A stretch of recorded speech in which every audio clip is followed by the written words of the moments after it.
company and the professionals that are in between those two. That's awesome. That's really, really good information. So we definitely got to talk offline here.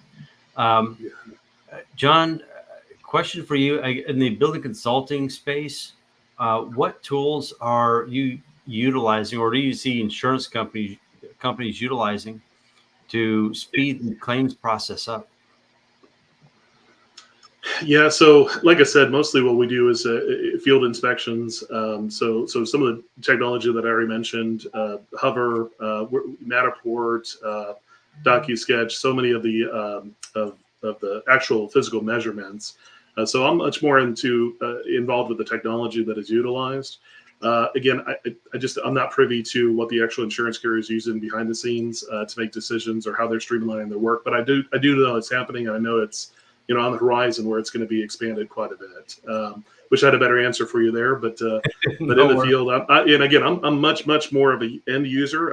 I'm happy to be part of this conversation. I think it's good to talk about this. I'm happy to hear. I love what Tobias is saying about being able to expand kind of that the service of those who are wanting to help the homeowner. I think that's exactly what the insurance industry wants to do as well. Obviously, there's going to be varying opinions, whether it's an insurance carrier adjuster or a public adjuster, and there's these two sides of the aisle. But at the end of the day, it's the homeowner, it's the business owner that everyone, or at least in my opinion, wants to take care of. So anything that we can do to enhance, speed up, and ultimately get to the question of what is the indemnity of what is owed on a loss is what I'm interested in.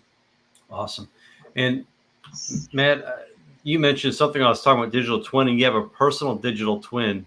I want to hear more about that. That's something I've heard here and there, but would you mind telling the audience how you came to have a digital twin?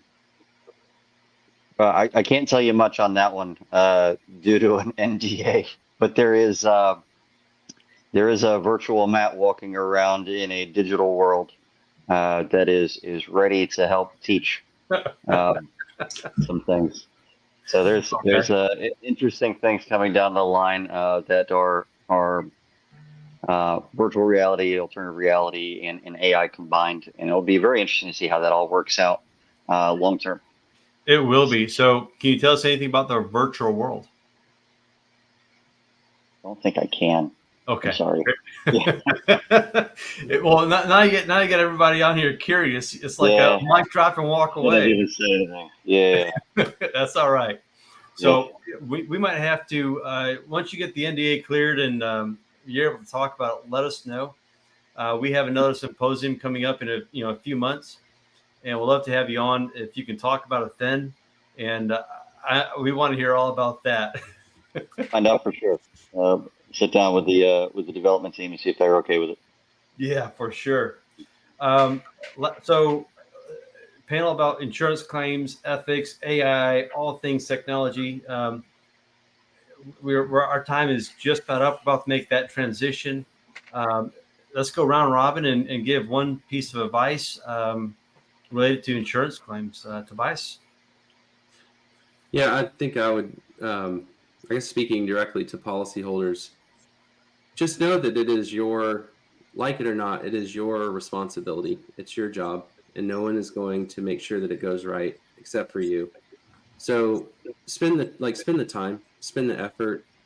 We have a phenomenal set of resources on Brelly. They're totally free. If you ever have a situation, you can go there, you can get help, you can get information. In order to be able to navigate the process, don't sleep on it. The outcome really depends on you putting in that effort and energy. We have tools there to try and make that as simple as possible, but it's near and dear to my heart to make sure that people get the outcome that they need to get their life back and not end up in a pinch. Awesome. It's good information. John?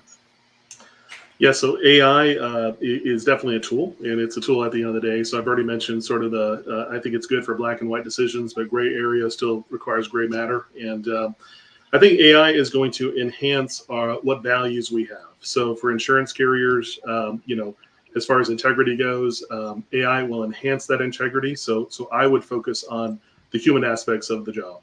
Make sure that you have those intangibles correct, and then AI will just enhance it, and then just do the right thing because it's the right thing to do at the end of the day. I'm as far as that goes, that is really, at the end of the day, what I want to see the industry go towards. Is I keep on talking about indemnification. I really believe in the concept of insurance, and I want to get to the right conclusion for everyone involved. And I believe AI can help us, but again, we just have to focus on why we're doing what we do, and taking care of that customer at the end of the day. That's awesome. And Matt, you got the last word of the panel. Almost want to say something about the increase in ethics. I suppose it depends on who's programming these things, though. But I guess maybe you got to be careful with how biased the programmers are for each individual thing. I would suggest that anybody that's watching this that is handling claims to try new things. There's so many new tools, and they're all coming out all the time. You can help your team or you can hurt it. But if you don't try new things, you're going to get left behind. It's worth investing the time and effort to learn what is available and what isn't, and give it a shot. See if it can help your team or not. Yeah, so well said. I want to thank Tobias, Matthew, Jonathan for your time, for giving of your knowledge, your wisdom, your experience.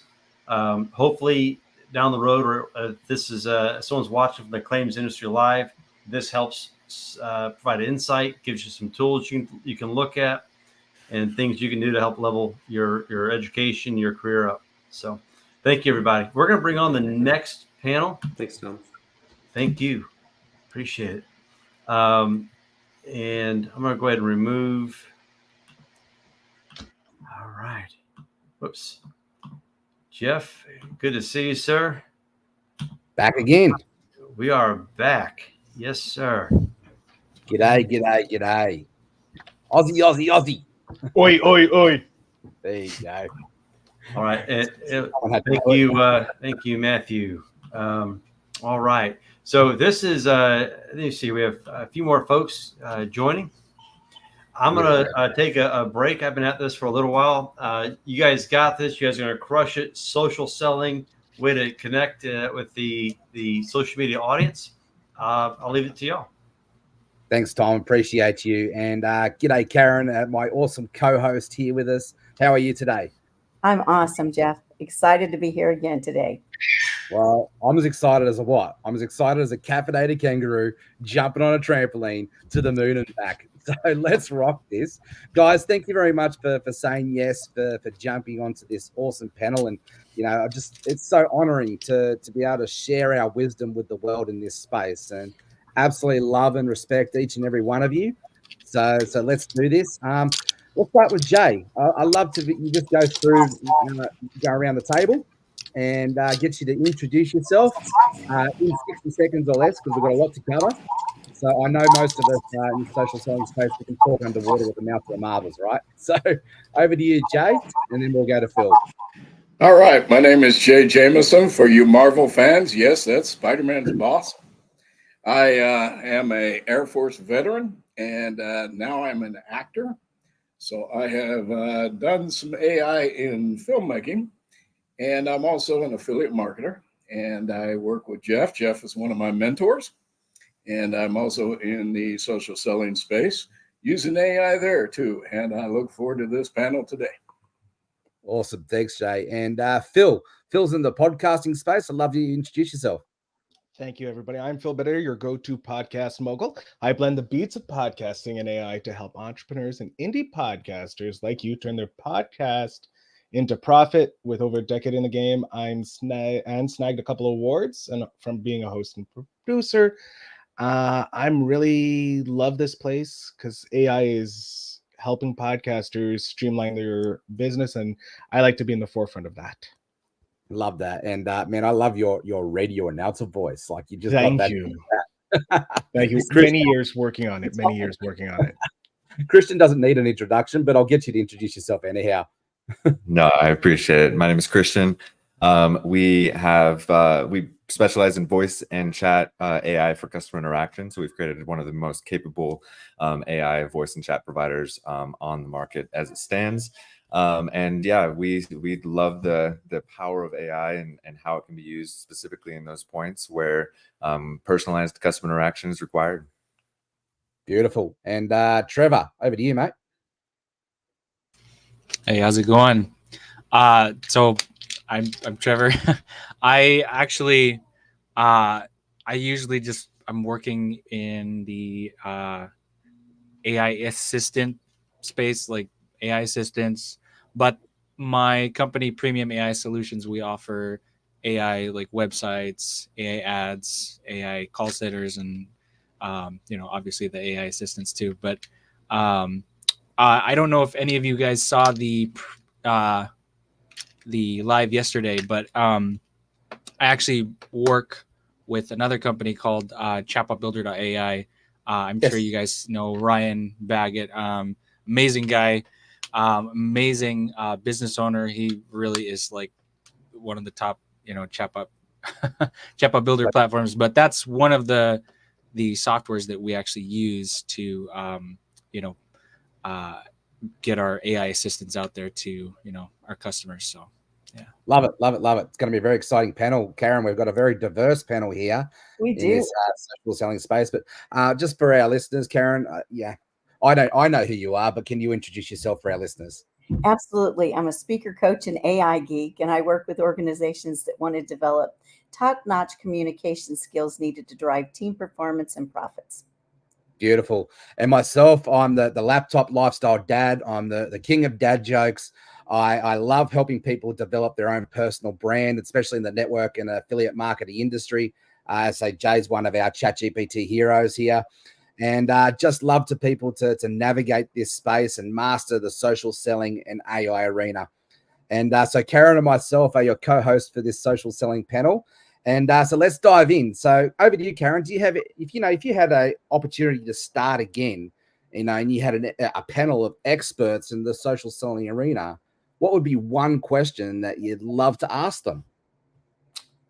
What would be a specific example where the digital landscape has changed all because of AI that you can think of?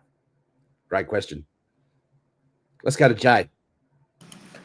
Yeah, that is a great question. Karen, AI has actually been around for 30 years. It's just not been widely used. And so in me being in the movie industry, the very first example I can think of is Terminator 2, where they used AI to construct the T-1000 based off of the movements of Robert Patrick. And in the movie industry, AI has really taken leaps and bounds. In 2016, it actually even wrote an entire script. Wow.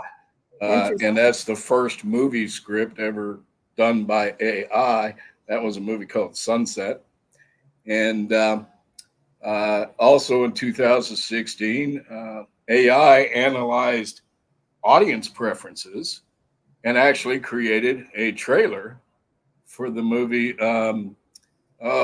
What's that name of that movie? Hang on, I got it right here. Morgan, the movie Morgan, which came out in 2016. It wasn't created by AI, but the movie trailer analyzed audiences' preferences and created the trailer for the movie, completely done in AI. So I think AI is just amazing. I do believe in the future it's going to cure cancer. Well, I hope so, man. Like, it is changing the world in a big way, and I'd go far as saying that AI is like the internet for the 1990s. It's we're in a new revolution, right? So yeah, that's fascinating. And Phil, how have you seen AI trends the landscape for social selling over the past few months? Well, it's I have to talk from the podcasting perspective because it's helped smaller creators, shrink their team. Like we used to have to pay big bucks for, translate, editing and all this. And now we have AI tools like within the last few years that have completely changed it. You have off the top of my head, Capsho and Cast Magic for, just grabbing the audio and creating content that you can just, manage overnight. Like instead of paying someone on Fiverr like $500 a month you're now paying $28 and you get these AI transcripts that save you so much time because then you can pull out the genius. Yeah, and then you got AI tools like Descript that can edit your podcast for you in clips and that, or even Cast Magic AI, which is another tool for that just takes pretty much care of everything. So it's allowed people to jump to nearly like industry levels on a shoestring budget. And so they get to reinvest more profits into hiring people to take the roles sooner and quicker. And that just means businesses are growing up much faster and people are becoming better at social selling because AI also helps with ChatGPT and people like the laptop lifestyle dad helping them out. Love it. Thanks for the plug. Appreciate Definitely you. leveled the playing field. Oh, yes, big time. Yes. And Christian, what about your thoughts Yeah. about this? Yeah, so the thing that really stands out to me is the algorithm of the social media platforms and how that has heavily influenced human behavior and social behavior across the board throughout society, around the world even. And you know, there's the first impact, which is like how that AI has curated and tailored content, and it changed the entire Facebook feed, right, from like a chronological timeline to a relevance based timeline, which then completely transformed the way that creators could reach their audience, because it was no longer, oh, if we're connected or we're friends. It's like, no, if the algorithm favors or finds it relevant for that person, it will show it. And so that has dramatically changed the space of online, you know, the digital landscape, because now it's, you know, there's still some value, you know, there's a lot of value to producing good content, but if you don't understand also how the algorithm works, you'll find yourself shouting into the void. And so understanding algorithm of the AIs behind these big tech companies and the social media companies and what they're looking for, it also gives you a little bit of understanding into like the psychology of it all. And so it's, I would say that's what I would point to is one of the biggest impacts, and that utterly transformed. And even now, you know, with Google introducing AI generated search results, similar kind of shift. So it's gonna be interesting to see what happens with OpenAI and Apple combining forces together, like to take the next level. Right. Fascinating. And Trevor, what are your insights for this conversation? Man, honestly, like for me, you know, working with a lot of business owners in various niches, you kind of start to see that it's, yes, obviously, you know, all of us here, we know what AI is, we know what it does, you know, we work with it on a daily basis. But when you get in a conversation with like regular business owners, you know, mom and pop business owners, or even, you know, some of these bigger agencies, yes, maybe they know about AI or they heard about it from a friend, but they don't really understand what it is. And I think the biggest thing for me as you know, a business owner who works with AI and who, you know, promotes it, is you really got to not so much dumb it down to, you know, help them understand, but you just basically have to just get the AI, get it down to a level where they understand, not using like super complicated, you know, lingo. I mean, obviously we use that every day, we understand it, but for, you know, a regular you know, business owner, they're not going to understand, you know, they're not going to know what an LLM is, or they're not going to know what an AI assistant is. They're not going to know the difference. And actually this is something that I've noticed. They don't notice, okay, what's the difference between a chatbot or an AI chatbot? You know, obviously because we work with it every day, we know the difference, right? You know, our legacy chatbot, you know, it's basically just, you know, press a button and then it's going to send you a pre-written response. Whereas an AI chatbot, that uses AI to actually generate a response to the user, you know, based on what they're asking and based on, you know, what that AI knows about that particular business, you know. So kind of 100%. figuring out how to explain that in a much more simplistic way to, you know, those business owners, that's really one of the bigger things that I'm seeing. So Yeah. Well, as a marketing coach, I can completely relate to that. And one of the Yeah. things that we teach our people is to talk butterfly language versus caterpillar language. Yes. And AI to help us support us in that, to help us to essentially speak to people where they're at on their journey. Exactly. Love it. Exactly. I think I mean, heck, you could even ask AI to do it for you. Sure, sure. Well, Phil, you said earlier some of the tools that you use. Are there any other tools anyone wants to suggest that they're using? Great question. Just jump in if you've got a I tool. I like Canva as well as ChatGPT because Canva has recently moved into the world of AI, and I wish I could show it. I can't, but my logo was actually created in Canva. The logo for Dynamic Think Tank was created in Canva by one of my co-founders, and all she did was put in, I need a logo with that symbolizes that we are an organization that think together, come up with ideas together, work together, and try to make money together and further ourselves together. And boom, it just created this awesome logo. I only wish you could see it. Maybe I'll send it to you on text. But um, I love Canva. Canva is an amazing tool as well as ChatGPT. Those are the two main that I use. Mm. I'm sorry. No, go ahead, Karen. Christian, did you have one you wanted to add?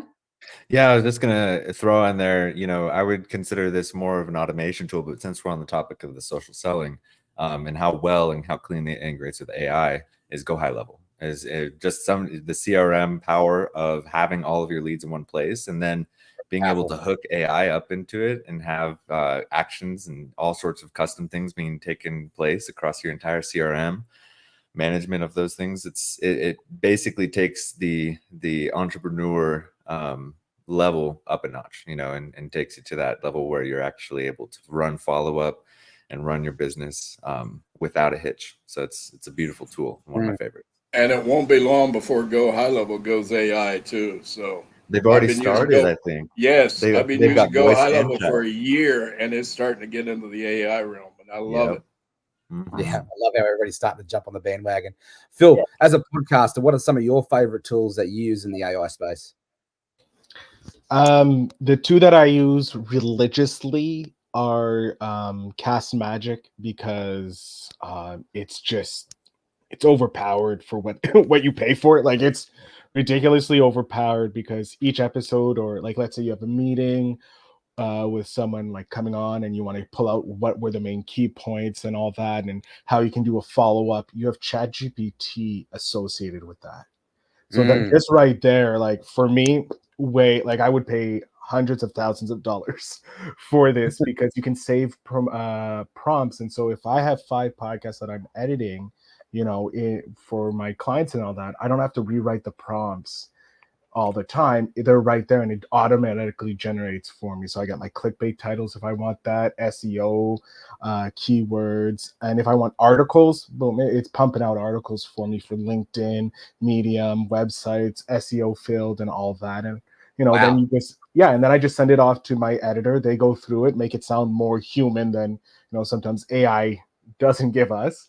Right. And then it goes up, and I'm like, okay, this is beautiful. Right. And then there's podcast AI for anybody wanting to be an editor at the high level, like where you're just starting out. It is great that it cleans up all the audio for you, removes space, it does the gain and all that. So at that point, you get studio clear, crystal clear audio. And people have commented, Phil, you're an amazing editor. I'm like, I'm the worst editor in the world because I cheat. But like, I give hats off to actual editors that know how to work all the actual systems without AI. But if you're just starting and you shouldn't be editing your podcast so much if you're doing interview-based or solo-based podcasts.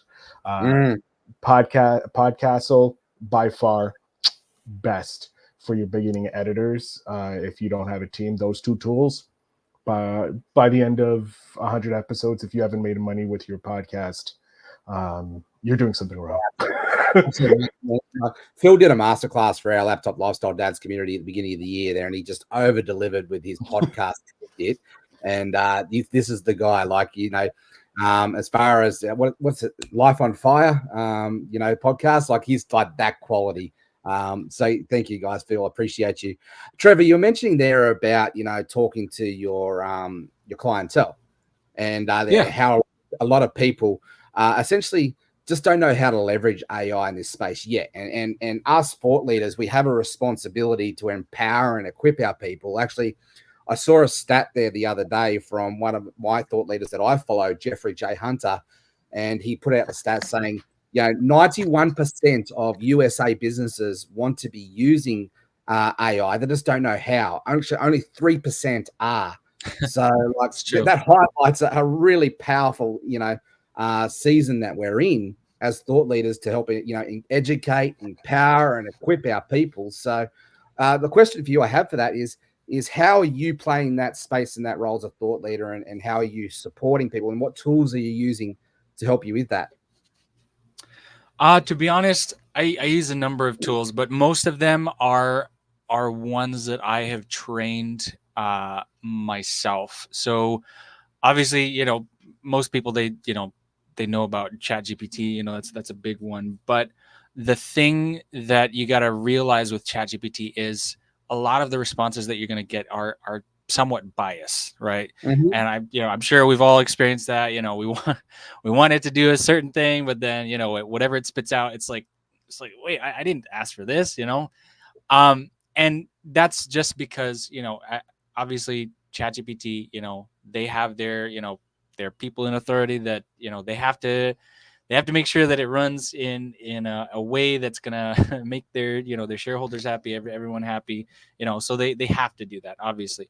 But when it comes to, you know, the trained models that you and I, you know, train personally, you know, that's where you can actually get into, you know, the bigger details that, you know, you want it to, you know, accomplish. Now, for me, when it comes to talking to business owners, you know, and kind of helping them understand, you know, just about what is AI, how can it help in your business, you know, it's really, I can't say it enough. You really have to, like, bring it down to their level, because most people, they don't know anything about it. I mean, it's kind of like how, you know, before, like I used to work at Facebook, right? And, you know, when we would get a I will call them an elderly client, they, you know, they knew about Facebook, they knew what it was, they wanted to, you know, start running advertising with Facebook, but because they didn't understand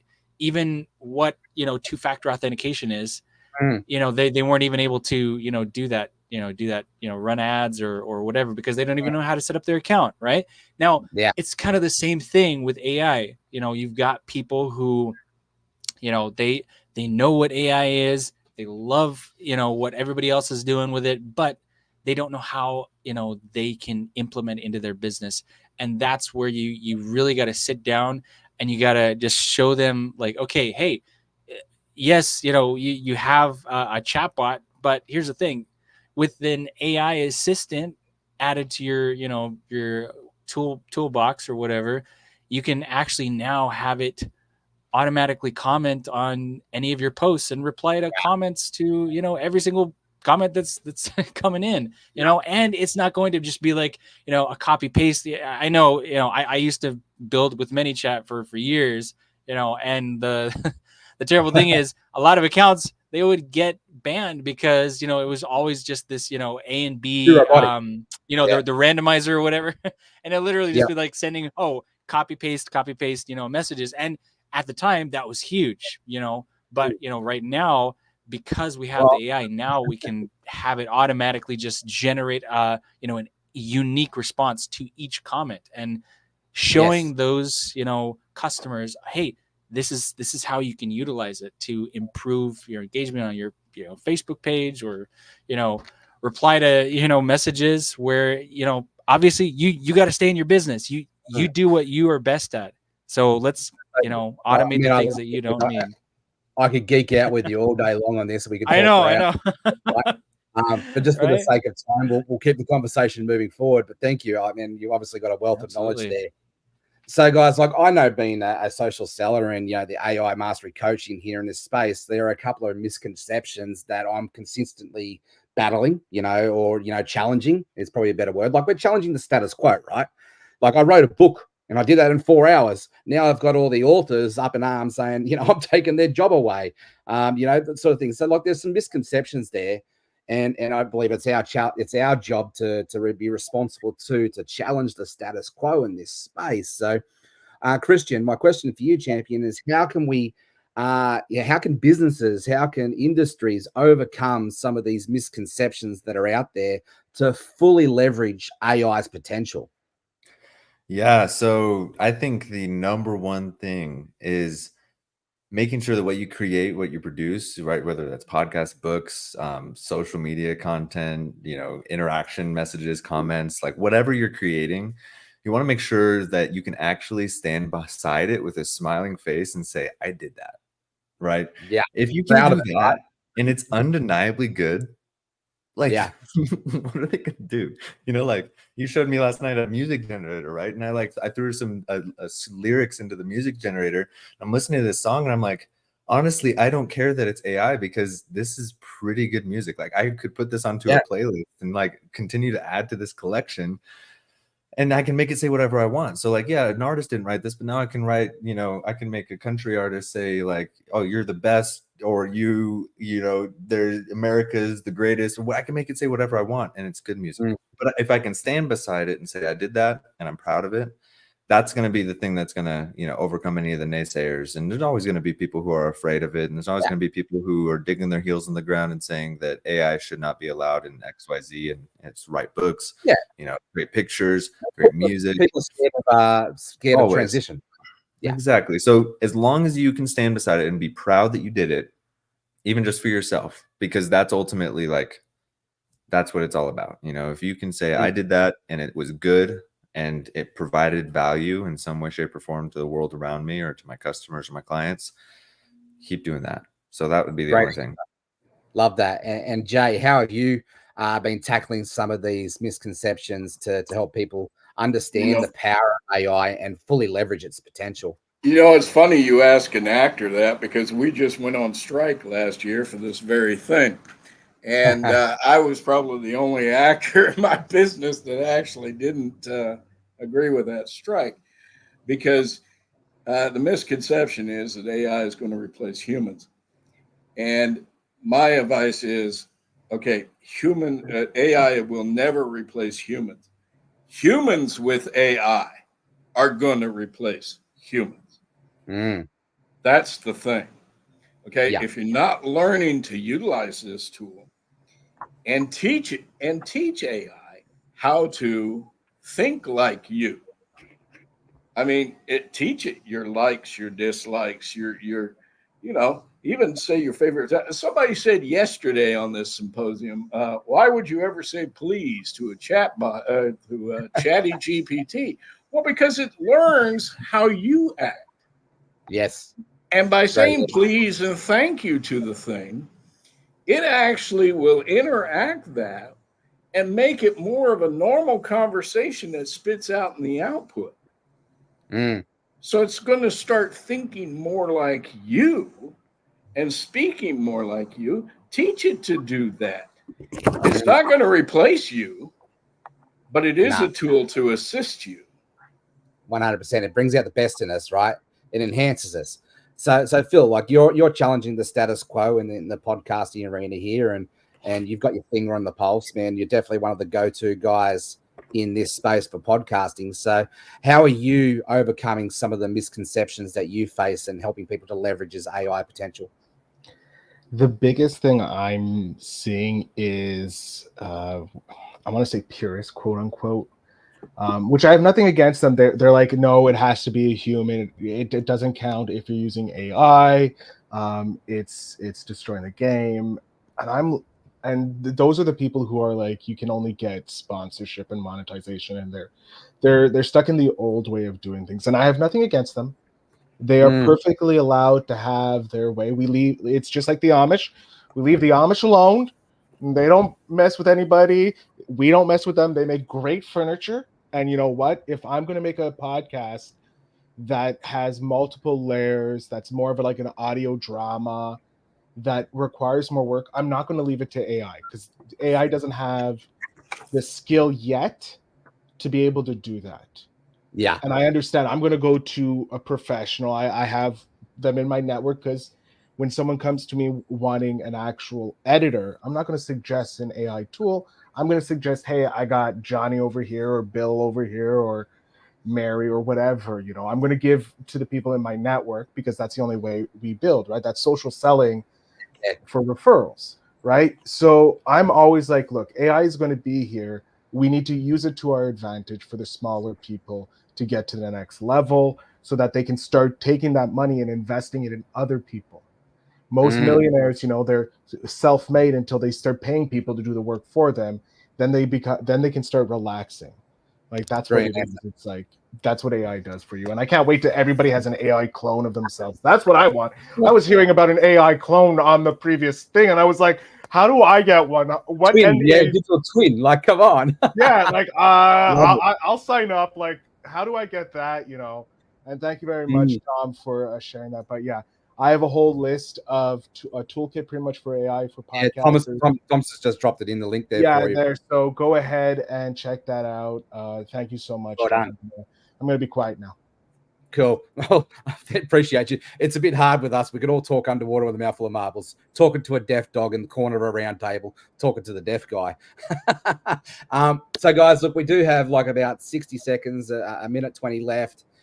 So, Karen, there's been some amazing insights and golden nuggets dropped here. So, just quickly, what has been some of your sort of like key highlights from today's conversation? Well, just looking at the different ways that we all use the different tools, you know, and we all look at them and for our specific needs. And I think just the fact that the sharing all the creativity that's in this panel right here just allows us to all get creative and use the way we need to use it specifically for our businesses.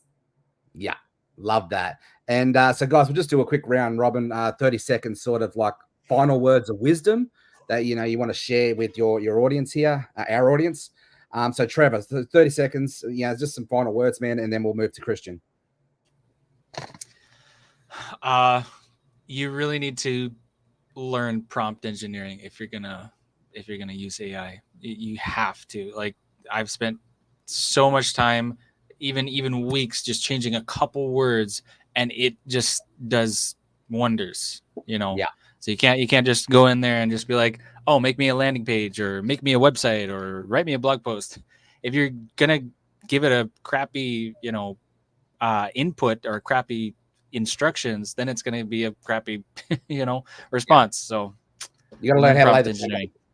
Yeah, you really do. Garbage out. Yeah, garbage in, garbage out. Yeah, you're right, Karen. Christian, what about your 30 seconds? What's your highlight for your final words of wisdom? Very last words of wisdom, Tom. You dropped it in there. 3% of businesses are using AI. Start using it. Get in there, feel it out, look at it, touch it, experience it, play, have fun.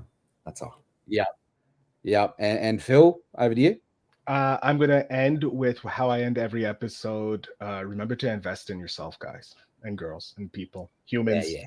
Love that. That's great advice. And Jay, what about yourself? My 3 words that I always use: do not panic. Great advice, great mantra. Yeah, love it. Live by it. Be a solution creator, right? And that's where I've found myself as an entrepreneur. AI has helped me to become a solution creator, a lot more efficient, a lot more empowered. And, like logos like this, I would have spent probably $1,000 in the past to get done. Now I can do that myself in 30 seconds. So my final words of wisdom is be empowered, get equipped, learn how to master these amazing tools. Because even if you're a skilled craftsman already, like I'll use the book authors, for example. Like, even though that you're a self-published, you're an awesome book writer, you've gone to university, you've spent that decade honing that skill. AI is not going to be a detriment to you. It's, if anything, it's going to be an enhancement to you. So AI is not a replacement. It's a tool, and it's a very powerful tool in a skilled craftsman if they know how to use it the right way. So don't be afraid with it. Get in and play with it and just fall in love with AI. So, guys, Tom, thank you very much for giving us the opportunity to, share this amazing wisdom and golden nuggets with our community here in this AI symposium space. It's been an absolute pleasure, guys. So we're meant to be handing over now. Where are you? Hello, Tom. I'm here. All right. All right, guys. You guys dropped golden nuggets all over the place. I took a minute to go grab a quick bite, and I was listening on my phone. You guys absolutely crushed it. You guys brought more energy than what was that saying there? I don't know. Phil had a pretty good one. Caffeinated kangaroo. Yep. Mine was a caffeinated kangaroo. You've dropped one in there before about something about putting your tongue on a battery, or Oh yeah. I wasn't sure if I have electricity running through me because I'm excited or because of the battery that I licked to see if it was still good. Oh my gosh. Well, I think we'll end it with that. Thank you guys so much for giving of your talents, your wisdom, your experience, your knowledge. You guys absolutely crushed it. Thank you so much. Appreciate everybody here. Bye, guys. Thank you. All right, Sandy, that was I don't know if you caught all of that or some of that, but it was as Jeff, Karen Fox, Trevor, Phil. I mean, all those guys are absolutely rock stars. They crush it every time. Yeah, for sure. And I can't believe how much I'm learning. Well, we have an amazing next guest speaker, and I want to bring Aoife up to the stage. All right. Hi, Aoife. Hey, how are you? I hope you can hear me okay. I'm on hotel Wi-Fi right now at the moment, which is always a risk. Yeah, I understand. We will. Technology is technology. We will figure it out. We'll roll with it, and just figure it out. So you're in Chicago, from what I understand, speaking at another AI conference. Yeah, that's right. I'm speaking at Bill Walsh's event. He has the Rainmaker program and then the UWC Power Team event. Awesome. Bill Walsh, which I could have been at, but I've decided not to be traveling very much this year. Yeah. And so I miss seeing you there, and because we've probably been at the last few events together of UWC and Rainmaker. What I love about these events is, there's just such a wide variety of people here. And then with the AICon on Monday and Tuesday, we get to really, really kind of deep dive into what's going on in the AI space. So I've been tuning and listening. You've had some amazing guests on, Tom. It's been really, really great. So tell me, what we talk about from the AI space, because there's so much going on right now, right? It's just so dynamic. What key every day, every morning I wake up, I seem to find another AI that does another different thing. You aren't wrong. I probably took 20 pages of notes from the past 2 days, and we have had speakers from 4, maybe 5 different countries. It has just been mind blowing. I'd like to dive right in because we only have half an hour, and you yourself, in your own right, have a ton of knowledge and experience in helping people, helping small businesses explode their business, utilize AI, grab attention. And I really want to know more about that. I also want to learn from you where you think AI is going and some of the advances that have been made in the past 3 months, because you spoke at our first AI symposium back in March. Would you mind? There's a number of... Go ahead.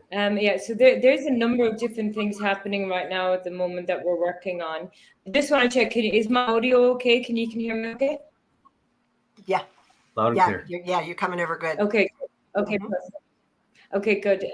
So there's a number of different things. So Super Dupe is still up and running, all going well on that. So just on that, we had an update from our tech partner earlier in the week to say that there's now 40,000 business owners leveraging the technology to create the digital double right now. Now, that sounds like a big number, but when you in the greater scheme of things, there's 300 million businesses needing AI right now. So 40,000 is a drop in the ocean compared to the amount of people who we actually have to reach. But the 300 million is the number that we're looking at for AI. The other key thing that I've started working on, so I partnered up with Todd Alt on the Ask ROI platform. So we're building out a platform that is essentially going to be your own private large language model, where you can put all of your data securely, which is a key thing. I know many people have probably touched on the idea of OpenAI and the security of your data and the training of the large language models. So we're going to have a system where you can load up all of your private data, and we're building out assistants and agents to be able to complete the workflow, where you could be able to go in using all of your own data and then ask an agent or assistant, using all of my own data, write me all of my social media posts, write me all of my blogs, give me all of the podcasts. So there's a whole bunch of stuff that we're working on in the AI space. But what we see in very much is people moving away from the idea of now sharing all of their data into OpenAI, which was the previous, when we didn't really know what was happening. A lot of people are moving away and they're wanting to have a more secure space for their data. And the other key thing that I'm really seeing is people having a challenge. Well, I gave all my staff the AI tools, but now I'm not seeing any efficiencies. I'm not really seeing things improving. So really helping business with the consultancy aspect with regard to establishing the KPIs, because if you haven't got your SOPs established in the beginning, you're not going to be able to automate your process. So the key point for any business owner right now is, what is the integrity of your data and what are the SOPs that you have in place? So that is such a huge point. Sorry, Tom. No, I was going to say, for the audience that doesn't know what KPIs and SOPs are, the business owners, they should know what those two terms are. Some may not. So SOPs are standard operating procedures. It is a play-by-play that allows you to walk out of your business and your business still operate. KPIs are key performance indicators, and that's how you track your business, the health of your business, and how you measure your success and how you stay in business. So Sandy, go ahead. Sorry. Thank you, Tom. Because I know so often we make assumptions that everybody knows what those acronyms stand for. Any business has to have their SOPs, period. But when you brought that up, Aoife, I was like, oh, it's even more important when you're passing the certain tasks off to AI. So what are some of the things when it comes to that businesses are now doing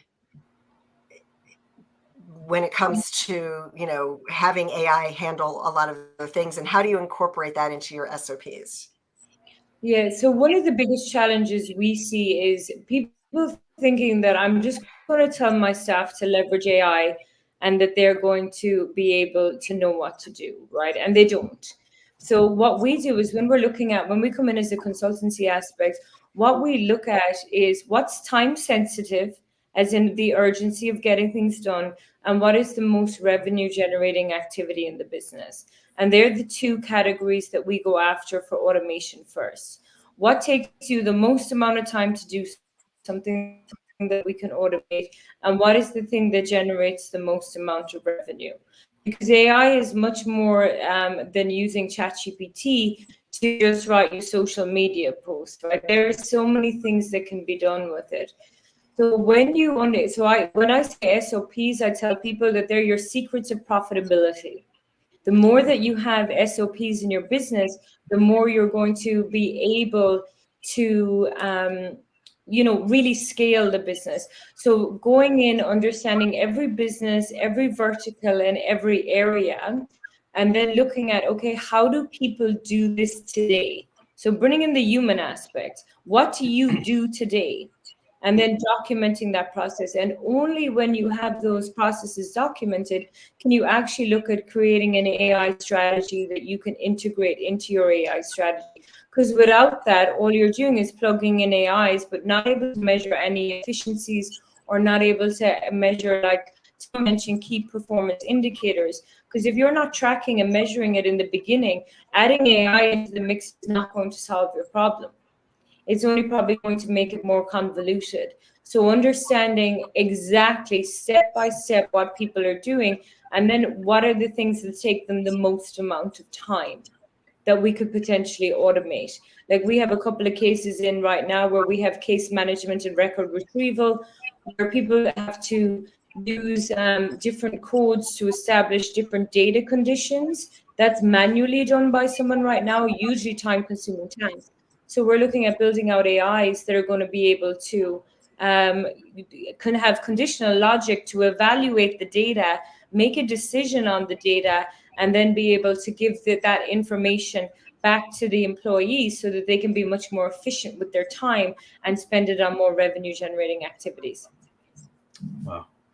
And I love what you alluded to it, but what gets measured gets done, right? So if you don't measure it, you don't know how to measure it. You have to have SOPs, KPIs.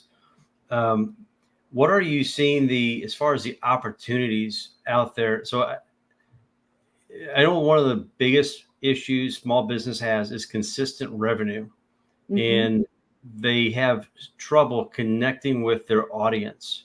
Yeah. What are some things or AI technologies that they can begin to implement today or tomorrow to help them with connecting with that audience and have consistent revenue? So the biggest build that we're doing at the moment on the Ask ROI platform is the idea of building out very distinct assistants that understand your brand voice. So we know Sandy does a bunch of podcasts, super successful podcaster. We could essentially take every single podcast that she's ever done, load it up into an AI, and ask it to learn her mannerisms, her tones, the way that she talks, the way that how she positions things, so that when we actually go to write emails, write text messages, write copy for the website, that the copy is written in Sandy's brand voice. And that's where people are going. People are just putting a prompt into ChatGPT. They're not priming it correctly. And when I say priming it, they're not telling it who it is or what it does. And then they're getting the reply and they're like, well, it's good enough than what I would have done myself. So yeah, this is perfect. Not realizing that the other billion people who are on the platform probably just got the exact same response. And we see a frustration now in the market where people are like, I can sniff out the ChatGPT post because people are not putting the time, effort, and energy. So what we're looking at doing now is training. My vision is that every single business owner will have access to a platform with Ask ROI, that they will have an entire group of digital assistants who will work with them in every capacity in their business, from video editing to website creation to blogging to article writing to scripting to whatever it is that they want to do, but trained in their brand voice. And then the other big environment, right? Exactly, in a private environment, which is the key thing, right? The idea of a private large language model. And that is really where we see the market moving, the idea of agents and assistants in private environments. The other one that I've built, which is really getting a lot of popularity right now at the moment, is is a sales assistant. Again, this is one in the Ask ROI platform. I take my team's sales scripts and they're loading all of the sales scripts up. I've trained an assistant to sell in the way that I would sell, using all of the conditions, all of the logic we built, from building rapport to qualification, to asking questions, to proving for budget, to closing questions. And they load up their scripts and the AI comes back instantly and gives them feedback on how they did on the call, and it gives them a rating out of 100. Then it returns back a script that says, this call would have gone better if you answered the questions in this way. and then it gives them the feedback. So what my sales team have been able to do is now have a catalog of every objection, every question, every closing, and learning all of the time about how they can improve their sales skills, which is a huge one for business owners, because getting the lead is one thing, but then getting the lead on the call and then not closing the lead is another thing, right? And that's where a lot of people have the challenge. They're like, well, I thought the call went well, but and I'm like, has anyone listened to your calls? Is anyone, giving you feedback? So we're building AIs now to give instant feedback to people on their sales calls. And we've seen an increase in our close rate by 40% in just a couple of weeks. Jeez. Can imagine. That's incredible. Now you said Ask AOI platform. Is that yours? Ask ROI. Yeah, no, this is belongs to Todd also. www.askroi.com is the ROI. website. Okay, ROI. Return on investment, right? That's all we're concerned about right now. Yes, is our I know. return on investment. Right. And I wrote down AOI because I thought that's the first three letters of your name. I was like, oh, that's so clever. Yeah, maybe I should suggest a rebrand. But so you can sign up right now. We're like literally about 2 weeks away from our real launch of getting out the product out to the market.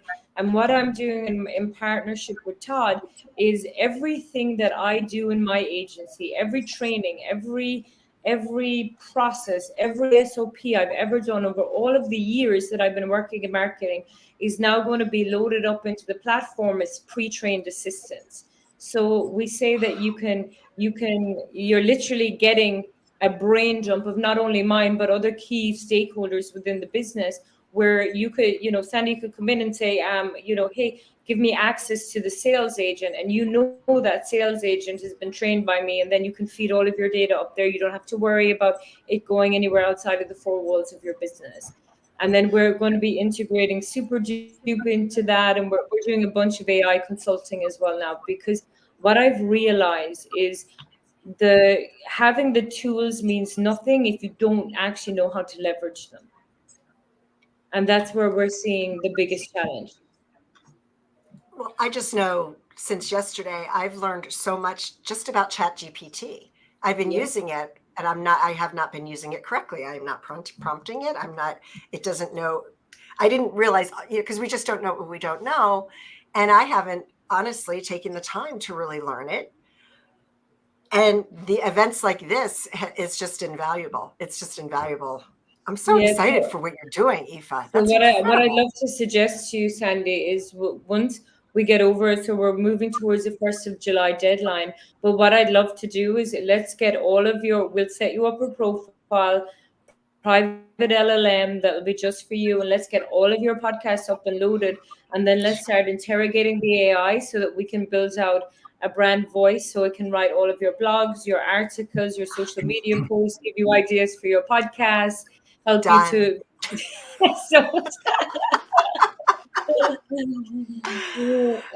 have something with you as well.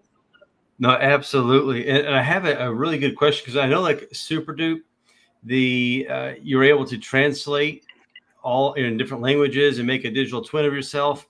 Is that also all that being transferred to Ask ROI? Yeah, so eventually we hope to API into it, and then that you'll be able to see so in our scripting engine, you'd be able to use Ask ROI to write into your brand voice.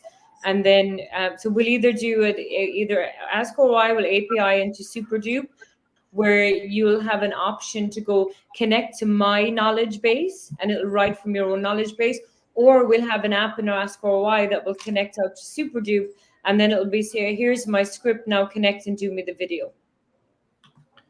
That is amazing. Incredible.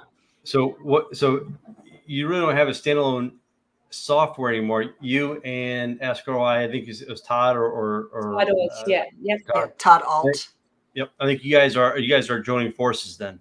Exactly. Yeah. So that's what I've really learned in this industry, and anyone who's in the AI space who's a key player, it's all about collaboration right now, because the churn of the number of AIs that are coming out, what we're trying to do is where I'm going out and I'm finding industry experts within all of the different areas and looking where can I plug that into my platform? How can I API it? Who can I find that's an industry expert? Like I have one particular person that I'm very interested in talking to with the sales agents, because what we're going to, once we have the sales agent has 100 scripts, what's the next thing I'm going to do is I'm going to connect it out into an AI sales agent, because it's going to be trained on all actual sales calls and actual data. So we're looking now at bringing in so then I can have a hybrid of a team, which would be real people versus AI people. Well, AI people, but AI sales agents. But anyone in the AI space right now, and my advice to anyone would be pay attention to those people who are going out creating the strategic partnerships, because they are going to be the one that are really going to be the one that are going to give you the most rounded solution. And that's what my vision is to empower. Like, I had a little tagline I said in the meeting the last time. They were like, you're really serious about this. And I was like, AI for all. And that's really what I want every business, whether you're a solopreneur who's not just starting out, or whether you're a Fortune 500 company with $1 billion in revenue, I want it to be accessible to everybody. And that it's, and then Ask ROI is going to be the fastest path for us to get that, and being able to give it at an affordable solution to people where they will get all of these pre-trained agents and assistants on the platform. So you mentioned affordable. So I want to ask, what is these tools you're bringing up are really phenomenal, powerful tools. I know I want to connect after. I want to learn more about your AI. What is the pricing like? This, because a lot of small businesses are solopreneurs, are barely making it week to week because they've created a job for themselves. Mm-hmm. So how do they afford such a powerful AI tool? Yeah, so we're looking at building a low ticket subscription model where people just leverage what we've already pre-built for less than $100 a month. And then we will have enterprise software, available for people who want it. But for the regular person, my goal is to get, a couple of thousands of users on the platform. So I want to make it super affordable. And I want people then, be able to create communities and peer groups. People say it would be really good if it did this, and it would be really good if it did that, because we can build that. And we can build that and make it super affordable to every single business owner out there. And where people want more custom work or more, more kind of, well, then that can be done under an enterprise contract. But we're looking at monthly subscriptions of less than $100 a month. That's awesome. I love your vision, because the AI symposium here, it's free. We plan on keeping it free. And the number one goal is just to educate people, to reduce the anxiety, to reduce the fear around this new technology, like it kind of was in the 90s. Everyone was afraid of the internet. Y2K is going to shut down the world. And then here we are in 2024. It's going to be the end of times, right? And AI used ethically in the right ways will assist us. Will some folks lose jobs? Yes. The folks who don't adapt, they'll be the first to go. And there will be retooling. We're in the fourth industrial revolution, and it's been going on for a couple of decades. And we're just now starting to see the hockey stick effect, where we're seeing the applications of that technology come to fruition. Sandy, I think that's a key point, because I had someone talk to me. So the last time I was talking to you guys, I had a team of 32 virtual assistants, right? I had 32 running the business. We've downsized that now to 6, right? Which is, and people say, well, people are losing jobs, but, from leveraging AI and building out all of these assistants from 32 down to 6. So, there can be huge efficiencies brought into your business, and to make it more lean. And every business owner should be thinking about, how can I make my business more lean so that it can be more affordable? But they have to have KPIs and SOPs in place. For sure. If you don't have the secrets of profitability, aka standard of operating procedures, you're not moving anywhere. So that's why I've just launched, and this will be my first day out on Monday or Tuesday, whichever day I speak, with what I'm calling the AI Advantage. So I'm going to be running a 2-day workshop in Vegas every month, where I'll be bringing in 10 business owners. They can bring a partner with them. and they will be able to come in and they'll spend 2 days with me in the office, where we'll be drilling down, understanding all of their SOPs, where their data is at, how can we leverage it, so that we really give it, because no one is sitting down really explaining this to people. You know, Right. they're just saying, oh, just put AI into your business. But just putting AI into your business is not the solution. Not until you actually understand what you're trying to achieve by putting AI into your business. And that's done with SOPs and KPIs. So the first one, I'll be running my first one in August in Vegas, and that'll be a 2-day event. Wow, that's exciting. That is truly amazing. You're in the space. You're talking with small businesses. What do you see as a future of AI in the next 6 months? Because, like you said, technology is moving fast. The development is just going faster and faster. Yeah, so I think that the appetite for AI integrations is massively accelerating. Even we have a huge meeting in the middle of next with a service-based industry. So what I'm seeing is the adoption rate, because believe it or not, like the adoption rate on ChatGPT, I saw some statistics, and it was only like 30% of people are actually actively using it. Like, you know, we think everyone uses it because we live in that world.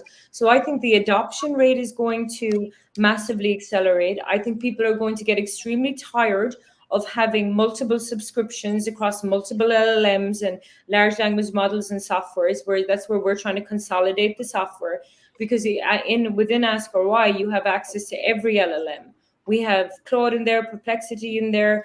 We're going to have OpenAI and your private LLM. So it's going to be a single subscription. So I see people moving into a direction where they're going to look to applications that are a single subscription, a one-stop shop for places, so that they don't have to understand or have all of these subscriptions going out of their account every My single internet's acting up too today. It's the energy. It's Yeah. the energy you're bringing to the table. I have a question I want to ask before, and Sandy, you might have some questions as well. But like the .com bubble, there was a plethora and just an explosion of .coms. And one of our speakers either today or yesterday said the AI is creating a bubble, right? You have an explosion of apps, a lot of money coming into the tech space. It can't sustain, like you said, multiple different same type of software apps and LLMs and just different things. So the consolidation, I think, is in the right road, right path. When do you think the AI bubble might burst? Well, I think that there's a couple of layers and levels to that question. The first thing is, it's a bit of a bloodbath out there, and I would encourage anyone because a lot of people are selling the idea of their AI systems, right? But then you buy in and subscribe, and it doesn't do what it says they told you it was due. So anytime anyone is pitching me now for investment or anything, I'm like, show me. Right. Show me it working. Don't tell me it works. Show me it working. And I find probably 2 out of every 10 that I talk to can actively back up what they're saying that they can do, because everyone says that they can do it. But I think the AI train is not going to slow down, and whether there's a bubble or not, but I think over the course of the next 12 to 24 months is going to reshape the whole entire ecosystem as we know it. And I like anyone who tells you that this is how it's going to be in 6 months. Like at the beginning of the year, who would have thought that we would be consolidating large language models into a private LLM so that we could create agents and assistants to create a digital bunch of employees for everyone? I didn't have that vision. I didn't even know that was possible. So, I think it's very, very difficult to predict, but I would say for people to be very, very diligent in whatever you're making an investment in AI to make sure it actually does what it says it's going to do. That's why I like the Super Duke product, because we're like, go look at them. Ask them to show you case studies. Ask them to show you, show me the software. Give me a demo before you're paying hundreds, thousands of dollars to sign up for something and then to realize, oh, this doesn't actually work. Because that's what I see in the market. Because it's like a feeding frenzy, and everyone owns an AI company now. But having an AI company that does what it says that it does is another, like, that's the next level. Yeah, and so how does a private LLM compete against the behemoths in the in the space. I mean, you have like ChatGPT, Copilot, Bing has one. How do you compete against that? What's the future of it? So within Ask or Why, we have a hybrid model where you can switch on and off the large language models. So let's say you can say, I only want to ask the data from my private LLM, or I want to ask the data from my private LLM plus the other LLMs. And our technology is actually has all of the LLMs, and it's making a decision on which one it thinks gives the best answer. So it's coming back and it's making it so you don't have to have 10 subscriptions now anymore. You can just have a single subscription, because otherwise you really need a subscription to all of them, because every one of them is competing equally and every one of them is good in their own way. Claude might answer better than ChatGPT in some cases, and it's like trying to figure out which one is the best answer. So the problem we're trying to solve, well, what if we had a model that would look at all the models and then retrieve out the most relevant answer that it thought fitted your question? So that, but I think you're going to see hundreds, if not thousands, of LLMs come out over the next 12 to 24 months. Building an LLM right now is expensive, but it's becoming a lot more accessible to people than what it ever was in the past. Is that because they are basing their current model? They're white labeling. Okay, that's what I was going to ask you. Is powered by X, Y, and Z? That's what you see. You see a lot of that where they're building out and they say that they have these engines, but the engines is just a dressed up ChatGPT. It's just dressed up, right? And so that's the difference. Very few have actually brought a private LLM to the market. And the reason that you want to look at private LLMs is if I want to load up all of my customer information, if I want to load up my financials, you don't want to be putting your financials in ChatGPT, one, because 87% of the time is the accuracy rate. So you have a large margin of error that you're financially going to be incorrect. But, you don't want that information out on the internet. And I'm sure there's people listening to this, and when I had someone call me recently, they said to me, oh, I met this guy and he built me an agent on ChatGPT and he loaded up all of my customer information. I was like, all of your private proprietary customer information got loaded into OpenAI? I was like, that's not a good thing. You shouldn't do that. Yeah. But people don't know. No one has sat down and explained to go, don't do that. Yeah, and that's the goal of the workshops, is I really want to help people to understand here is the risks associated with your business, because on top of having to have SOPs and KPIs, you have to have data governance. You have to have, especially when you have a team, what information is accessible, what information is public, what information is private, what information is confidential. That's right. And there's a lot of, and if you're having your employees using ChatGPT, you have to be very, very careful. And I doubt that many organizations are even thinking about this because they don't understand what OpenAI means. Yeah, and it's in the name, right? And they do have their teams now, and the team says, that it's not going to train the model on your data if you pay $60 for the subscription. I'm just going to give people a word of warning on that one, right? Because that's an important one. Because most people don't read the T's and C's when they're signing up for these things. If you decide to go with the teams on ChatGPT and you pay the $60 a month, which is the minimum, because that's 2 seats, you have to get 2 seats, you can never reverse out that. So if you train the teams, you can't go back to the $25 subscription after the fact. It's once so it's a very clever way of locking you in for a $60 subscription for the rest of your life if you want access to your data.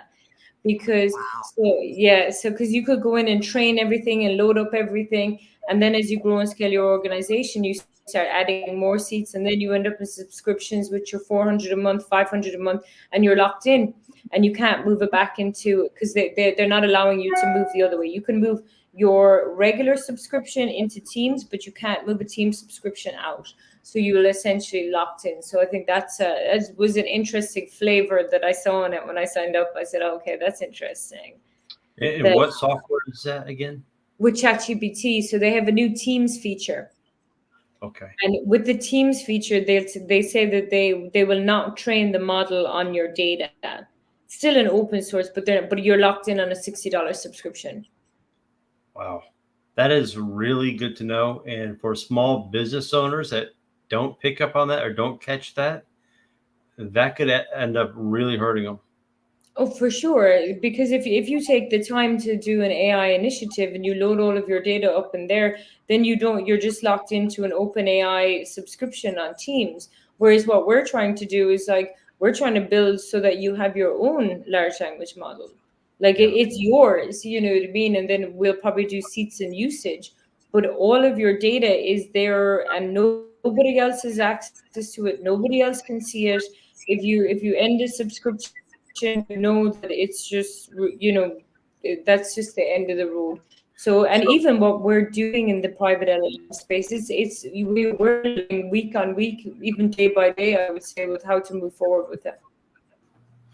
Wow. And does Ask ROI have like open APIs where you are able to connect and integrate that to your website and different things? Yeah, that's where we're building out a whole suite of integrations. So we have a vision to build out a private LLM model that would look like a little bit like a Zapier model, where you can connect all of the different apps, and you can do all of that, and you can create your workflows. So we're looking at to build that, but it's going to be like Zapier is great for building your workflows, but it doesn't have a data warehouse that you could use. So what we're looking at is building out a private LLM to connect into all of the integrations so that you would be able to you would get your assistant to write all your social media posts, then you could integrate that into a scheduling tool, and then the scheduling tool could go out and post on all of your social media channels. So we're just building out all of these use cases, and that's why my mission is to get as many small business owners onto the platform and leveraging it as possible, because then we're going to be able to open a forum where people can submit requests to be, and if there's a solid business case there, and I see that that's a use case that is going to be valuable to the macro, then we'll just build it in as a product feature. That's really, really nifty. I like it. That's brilliant. Awesome. Very brilliant. Yeah, but it's always a work in progress. We're visionaries, right? So it's always a work in progress. But what I'd love to do, we're looking at going for July 1st for our first early release. So I'd love, for us to jump on a call and then get you guys set up so that, because for me, the proof is in the pudding. Exactly what I said earlier. Don't tell me, show me. Let me go in and see what we're doing. So I think that would be really great. So I'd love to invite you to create some accounts on the platform, and then we can build out your own private LLMs. Awesome. Love it. Oh my gosh. Aoife, thank you so much for taking the time away from your conference. Say hi to Bill and everybody else I'm missing there this time. And Tell Bill we said hello. I will indeed. I must go in now. I think they're all about to go on stage, so I'll have to host them on the stage. We do that exercise where they go up and they speak for the minute, the elevator pitch. That I love that. Oh, I hated that. Yeah. All right, Aoife, thank you. All right, awesome. thank you so much. Thank you. I'll be in touch with you guys to get you guys accounts on the new platform. Okay, I'm excited. Thank you, Aoife. Okay, thank you thanks so much. Okay, thank bye. you. Bye. Thank you. Care. Bye. Wow, I think every panel or every speaker that we have up is just, I mean, it's. Well, Aoife in particular, like, she not only is she just like breathtakingly beautiful, and I could listen to her talk all day long. I mean, she's just got I just love seeing women like that it's she embodies, the smarts, just everything about it. And she's just taking the bull by the horns. And by the way, she's only been in the United States for a few years now, and she's been able to create things that, is amazing. It is. It's incredible. Really, really smart. Really smart. Yeah. Well, let's bring up our next co-host and fun, guys. I'll be back. Sounds good. Welcome, Karen, Dustin, Trish, Carolina, Liz, and Tobias. We just had a phenomenal guest. I'm sure you guys saw Aoife. Just dropped gold nuggets all over the place, and I'm really looking forward to hearing from this panel. I'm going to get out of the way so you guys can get rolling. Thank you. Sounds good. Excellent. Well, we are so glad that you are here. We have so many more things for the audience. Stay tuned and buckle up because we have got a lot of great wisdom with this panel. So my name is Karen Hall. I am the managing director of the Los Angeles Tribune Women's Journal and Spanish Journal, and I'm helping produce events, which is awesome, including this event. And so I'm so happy to be here with all of you. And my co-host is Liz Smoke, and she is going to share with us some more about marketing. She is a personal brand strategist and a speaker and an AI integrator. And so I can't wait. She has Maiden Multimedia Agency. And so Liz, if you could tell us a little bit more about yourself. Sure. So I've been 10 years branding in the digital space, 25 years total sales and marketing. So marketing is in my blood, entrepreneurship. Both my parents were entrepreneurs. And I've had the good fortune to evolve my business into a branding agency, specifically for executives that are looking to kind of make their next bold move. Yes. And how many of us are looking to make our next bold move? We need you. So I'm so glad that you are with us today. So what we are going to do with the panel, we have about 30 minutes. And so each minute, each answer for you panelists, if you could keep it to about 2 minutes, and then we'll have, time for everybody to contribute. And so I wanted to start off asking you about SEO, because we talked earlier about using AI to increase SEO in our online presence. So I wondered, what tools do you personally, each of you personally use and recommend to your clients or people that you work with to increase their SEO? And so I am going to start with Tobias and find out what you recommend. So thanks for that, Karen. So I guess I start out by trying to make sure I know what area they're wanting that SEO work to perform within. Google has specific requirements. If it's if we're talking about a doctor, then I'm going to be light on the actual content being written by AI and probably heavy on the research of the content with AI, just because you want to make sure that it doesn't cross the lines. Like, you want somebody that is a reputable doctor behind that content. Whereas if I'm writing a blog for, say, recipes, then I'm pretty comfortable using AI to come up with the ideas, draft the content, and get me all the way to the finish line. The tools that I like to use, obviously OpenAI's tools, GPT, et cetera, are really fantastic. But then there's two specific tools that I really like. One of them is called Byword. It's byword.ai, and it's a real fantastic tool for generating a significant amount of content, doing a lot of keyword research, and being able to generate content at scale. And then another one is WordTune. So WordTune is really effective for taking that content and re-engaging with it in order to kind of bring your own voice into it, or change up some of the parts or pieces that AI may have written that don't really flow the way you would like them to. So those two are pretty fantastic tools. Excellent. So Byword.ai and WordTune. Excellent. And Tobias, I'd also like you to tell the audience a little bit about you as an introduction. So each of you, please do that as well. Yeah, awesome. So co-founder of a couple different companies, co-founder of TechOutPros.com. We're an integration, an artificial intelligence and technology integration company that guides businesses through the process of identifying what they would like to automate or add artificial intelligence into inside their business in order to get a return on investment as fast as possible and make the biggest impact on their business. So that's the front part of that. And then we have a team that does all of that integration and implementation for them. So we build out all of the software, connect it with their current software set, help them select all the right tools, train their team on everything, and make sure that they get a working operational system, besides just giving them something to go figure out themselves. Oh, don't we love the done for you? Thank you. That's awesome. How about you, Trish? Introduce yourself, please, and then tell us about what tool you use. Sure. Trish Matthews here from Destiny Detective. I used to be a Fortune 100 executive. Now I'm a bit more of a fortune teller. Simply looking at your birthday and your fingerprints, I can see your life purpose, and I use AI.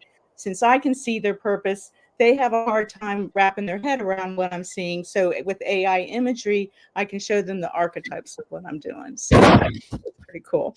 And then as far as SEO, I just won a website contest for my AI website there, and it uses SEO, and that was only a month ago. So I'm still kind of wrapping my head around that, but certainly using the keywords, using branding and whatever's specific to that customer, I'm heavy into that side of the house. Excellent. And so for your website where we can look, to see the contest winning website. Yes, thank you very much. Yeah. If you can go to destinydetective.com and you can see the website. It's only been up just under a month basically. So still finishing it out and adding work with me and all those. Congratulations. That's awesome. Thank you. It was quite an honor. Yes. All right, Carolina. Is it Carolina or Carolina? It's Carolina. Thank you for asking, Karen. I appreciate that. So for me, for the SEO, I would use primarily ChatGPT. So thanks to Bias about the byword and the word tune. That's new for me. And it's really understanding what to achieve and your ideal client, right? So how do you pull that essence of the blog, of the website, right, to make sure that you're really tuning into those things. And so that's where I would use AI to just double check. It's like, okay, these are some of the things like my ideal client is talking about, thinking about, being, and overlay that to the content that I've created. So there's a nice blend to it as well. Yeah. So understanding what they really want to know. That's really helpful. Just fine tuning that part. That's great. How about you, Dustin? I try to stay out of SEO and leave that to the SEO experts, but I do have my ear to the pulse of what's going on. And one that I've heard of that I've seen have good results for other people is called ranked.ai. And that's the one that comes recommended by Austin Armstrong as well. Awesome. And do you want to tell us a little bit more about you? Yeah, my name is Dustin Alley. I'm an AI consultant, and I provide businesses with AI chatbots, sales agents to do appointment setting and call booking, things like that, and as well as consulting on different solutions that they're looking to solve with AI. Very nice, very nice. And Liz, I want to know what tools you use and what you would recommend for your clients or for any of the people listening in the audience. Sure. So trending keywords change quite frequently. They're changing all the time. So we use a two-pronged approach for our clients. We use Ask the Public. It's not an AI tool. There are some AI functionalities, but it's been around a quite long time. It was created by Neil Patel, the SEO guru. And we take whatever is trending from the public who are going on Google and going on different search engines. And then we put those specific queries into GPT and ask it to prompt us for search engine optimized words. So after you get the answer from Ask the Public, then you go to ChatGPT. And I love this layering. That's just so helpful. Great. So for marketing, I was wondering, what would you like to share with the audience? What is your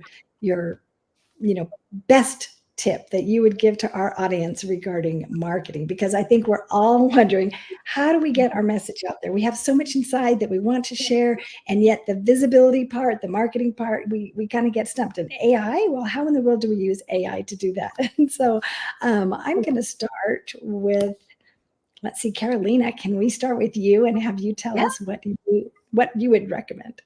Yeah. So for me, authenticity is everything, right? Getting to the core of who you are as a human, who your brand is as a human, why it's important, why it matters. Those things, especially in the era in which we're living now, is so, so important. And so that piece of humanity, that piece of vulnerability is part of what I believe needs to always be in the forefront, because that's why your customers, your consumers, your clients are going to come to you because of who you are. And so that's the thing that should be first and foremost. Yes, that authenticity. And that's the piece that's often missing when we're using AI. And so thank you for pointing that out. Yeah. How about you, Trish? Yeah, I totally agree with authenticity there, and to say it in a slightly different way there. I think the Fascinate woman, her name is Sally Hogshead. Anyway, she has her tagline that says "Different is better than better." And so finding your difference and really shining, and either doing that for yourself or for your clients, helping people find their own authenticity and how they're different. Because now that we're in such a big global world, we have to stand out. That's the only way you're going to survive. Excellent. Right. Differentiating ourselves, because there's a lot of people that look similar. And so what is that unique focus? Thank you. How about you, Tobias? I really do like authenticity to me is important. I have a way I like to tell this to our clients, which is like have a point of view, right? If you do something, whatever it is you do, you need to know enough about it that you have a point of view about it, that you are willing to tell the world and tell other people about, and then get behind that and keep telling that point of view to people over and over and over again. Get yourself out in front of it. With where we're going with technology and artificial intelligence, I think there is a huge opportunity for anyone who understands that the human element is getting pushed further and further out of things. And I think if you step into that and start to put yourself out there more, then you're going to stand out more, because there's so much content and there's so much that's happening so fast that it's people don't know what to trust. And so they're really actually looking for more human interaction and more human, like that human touch. And so if you hide behind the words that you put 10,000 words together in the last 2 hours and blow them out to the world, if you hide behind that, I think you'll find that your impact is not what you're hoping for. Right. Yeah. Standing behind it. That's so true. And Dustin. That was so good. I totally resonate with everything you guys just said there. So good. And another thing I'll add to that is, especially with a lot of new entrepreneurs, they come into the world of entrepreneurship and they start, all right, okay, how do I figure out how to market my business, without realizing that marketing is not just one little box that you have to check off. It's a series of different things that have to be completed and learned. And there's this common misconception that because we have AI, we no longer have to be the expert at things because AI will just do all the work for us. But when in fact, that couldn't be further from the truth. The people who are leveraging AI the most are the people who know how to ask the right questions of AI. You have to know what's going on, right?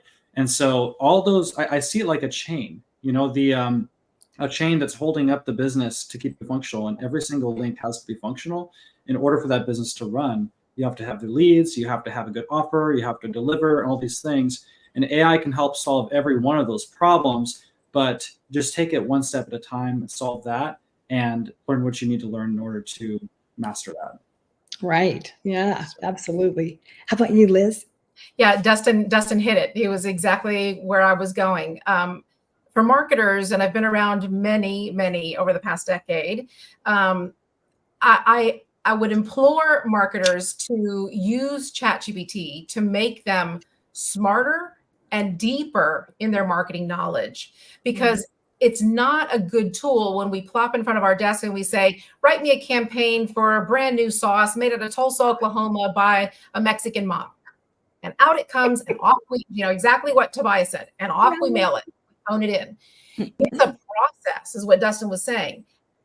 Lean on ChatGPT to make you feel and deliver content that's deeper in culture, deeper in process, in structure, in traditional marketing ways, rather than saying, this thing's going to do it for me, and I'm out the door, collect my check, and off we go. Because Tobias is right. You're just one more. People that know the business, they can tell, oh, that's totally GPT. There's no individuality. There's no depth to that. Off we go. And unfortunately, those individuals are educating a naive public that's also going to follow suit. So that leaves the door wide open for marketers who are being smarter and using it to deepen their own knowledge rather than do the work for them. Oh, Liz, I think you just hit on something that is so true. And this totally resonates with me, because so many times when I read something and it has been, basically produced by ChatGPT, I can sense it, and Eva just said, we can sniff it out. And then I don't have as much trust. I don't feel as connected, with that person and that thing. And so if we want to go deep, what would you recommend? Yeah, I would say treat ChatGPT as your mentor, not your secretary, right? So when we're thinking about a marketing event, such as a campaign, such as copywriting, start with a structure in mind. So specifically, I'm building a copywritten campaign for a new hot sauce out of Tulsa made by a Mexican mom of 3, right? Help me understand why culturally this makes sense for Tulsa from a Mexican family, mother of 3. I'm not saying give me some content about us that I can SEO optimize onto Instagram with emojis. I'm not saying any of that, right? I'm starting at a fundamental level to try and understand the cultural biases, the motivators for the inventor, right? I'm starting with a process that I can slowly build upon and layer upon rather than just phoning in the work. Mic drop right there. That was awesome. All right, Liz, I'm going to turn the time to you and let you ask a question from our panel. Sure. Thanks. So I want to start with Trish.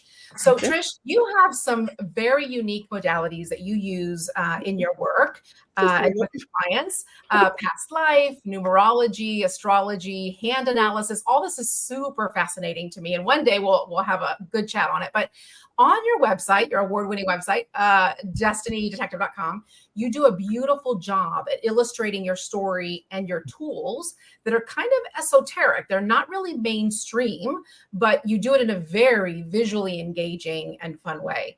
I specifically love how you've compared biases and how AI treats specifically female biases. You've actually illustrated that on your website beautifully. It's on your About page for those who are looking. But how do you suggest we use AI to better illustrate esoteric or sometimes boring or polarizing topics in businesses that are traditionally not visual in nature? Right. Yeah, it's definitely a real problem. I'm 65 and I'm over 200 pounds, and getting AI imagery to cooperate and put anything close that looked to me was really hard. So finally, I was just like, heck with it. I'm going to go with it. And I picked, red hair and plaid for the detective and just ran with that and let the images fall all over the place. And the more we use it and get stronger with our archetypes, I use, say, the 12 astrology things, but you can go to The Hero and the Outlaw by Carolyn Pearson there that has branding for, extraordinary branding for using archetypes, and really plug those in. And an archetype, a personality is the same. You don't have to use astrology. You can be faith-based or science-based or whatever to plug into that, but really articulate whether you're Tiffany or whether you're, Harley Davidson's. Those are going to be two different things, and stick with a theme, and then, find that theme for yourself. And you can use maybe 2. And then that's a good way to put yourself out there, and AI will learn in time, I think, whether we're overweight or whatever, the way we want to present ourselves a little bit better. So what would you recommend for industries or traditionally non-visual based industries? I know Tobias is here. So say like insurance or law, something that's not necessarily known as visually stimulating or storytelling. How would you use the AI tools in your toolbox to kind of rebrand or energize those types of industries? Gosh, I would be using ChatGPT to really dial in a little bit further and giving case scenarios. So because even though I worked in the legal business there for a while, and it was hard for people to visualize when we stepped out of the, project kind of based thing and then went to the monthly subscriptions. And so somehow we have to give ways to visualize that, and asking ChatGPT for examples, because I would have to just give them scenarios to say, hey, can you visualize this? For me, copywriting was an issue, and I paid $2,000 versus $25 a month. So yeah, incredible. Yeah, well, you do a stellar job on your site. It's a site. It's like Disney for the imagination. So Tobias, piggybacking off of insurance, I know you have some great expertise there. How do you either like to visualize or put a visual component into insurance, or how do you kind of aspire to do that? I think like the first thing that everything starts with when you're thinking about developing a website or getting visualization to speak to an audience that you're trying to connect with is understanding that audience in the moment in time when you're trying to connect with them. And so I think it starts without visualization. It starts with more logic about like, where is this person? What are they experiencing? And why are they at my website? And then from there, being able to create, visual effects or visual pieces that integrate the words and the things that you're trying to communicate on the website in a seamless manner. You almost want the things that you put visually onto your website to help them almost understand what they're about to read or what they're about to ingest before they start reading it or trying to ingest that. And insurance, I think for us, if you look at a lot of insurance websites, it's always like a house on fire or a tree falling through the house. We have some decent jokes about that. The way I like to envision insurance related scenarios is less of the gloom and doom and more of the triumph of the recovery, of the actual getting everything put back together. Nice. But because I think that's really what speaks to what someone's wanting when they show up to look at the content that we provided for them, and something that is as boring as insurance. It's not boring when you have a serious problem and you're living in a hotel room. And what you're really looking for is not, oh yeah, I had a tree through my house. Okay, we get it. What you're really looking for is, how to get that out of my house, get that out of my life, and put me back into the home that I love and give me my safe spot back. And so we really try to think about how to communicate visually to that emotion. Yeah. Not to mention what we're stimulating or not stimulating in our potential client with our visuals. So as an example, piggybacking off of the tree falling, we have a client that we work with who actually supports wildfire survivors. And she's a survivor of back-to-back wildfires. And when we were creating her website, we did not want to put images of wildfires.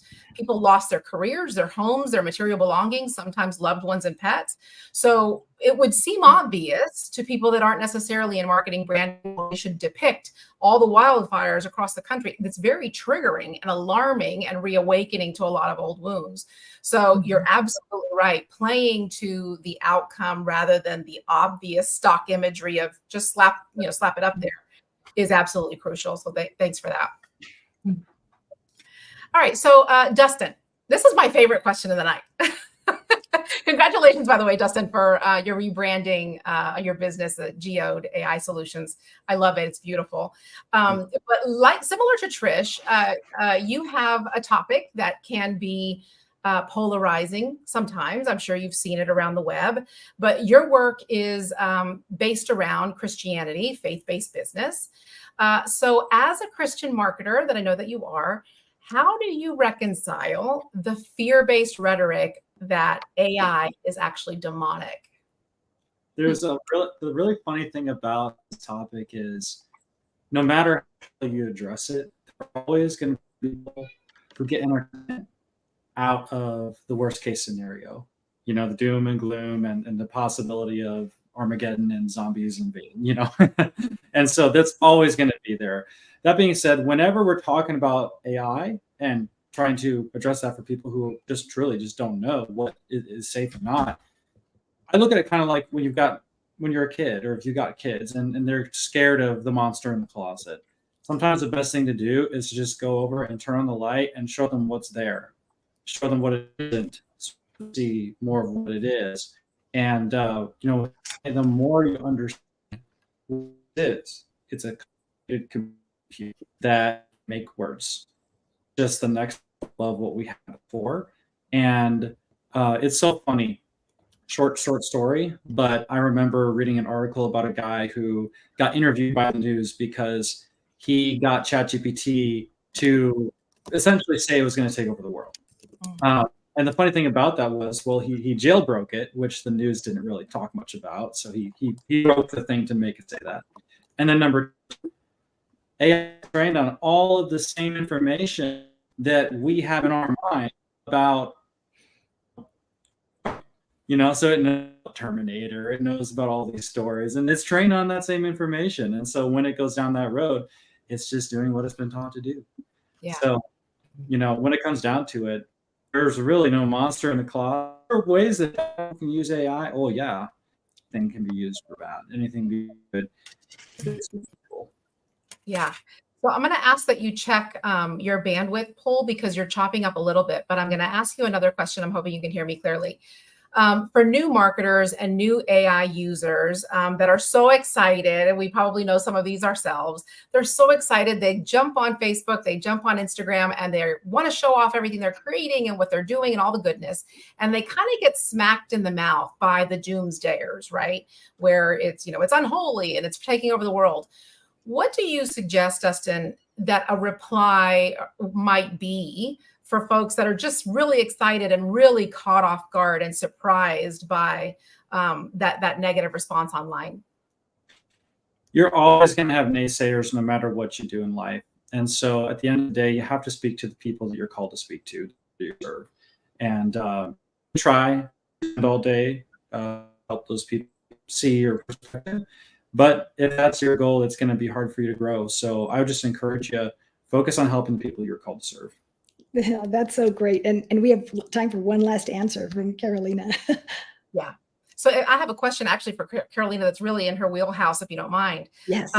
So Carolina, you've made the often treacherous journey going from corporate to kind of chief soul officer in your own business, Soulful Moxie. Mm-hmm. And you teach people how to dream louder, which as a corporate girl myself, ex-corporate, I get.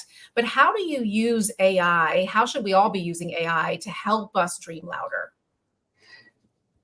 So yeah, you're right. This is definitely in my wheelhouse, right? How do we get to the soul? How do we get to our humanity and do it with AI? I have to start with when I left corporate, I was so out of alignment, right? And I'm looking for how do you get back to that joy? How do you figure out what it is that you love? What do you believe? What are your values? I was so out of alignment. And in those moments, you don't know who to ask. You're afraid to ask. You don't know the questions to ask. If I ask, then how could I not know? I've been an executive all these years, right? So all of this stuff goes through you and you don't do anything. And in the world of AI, I was like, wow, dear diary, right? Right? You can go into chat and go, how do I figure out my soul's mission? Just ask the question. What's it going to come out? It's going to come out journal, figure out your values, figure out what your beliefs are, go into personal development. It'll give you the tidbits. But what I find really interesting is the creative piece of it, right? The creative tools of AI, in that it starts to unlock things that you buried inside you because you get to go into those tools and explore.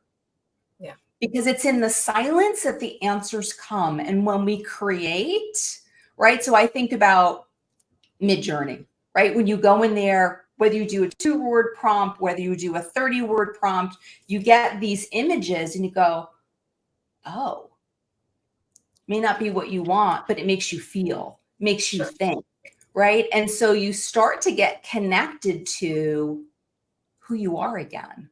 And that to me is the first piece of dropping out of your head into your heart and use the creative medium and culture and all of that to get you to feel. And I just think they're just such great tools. And you could do it without anyone knowing.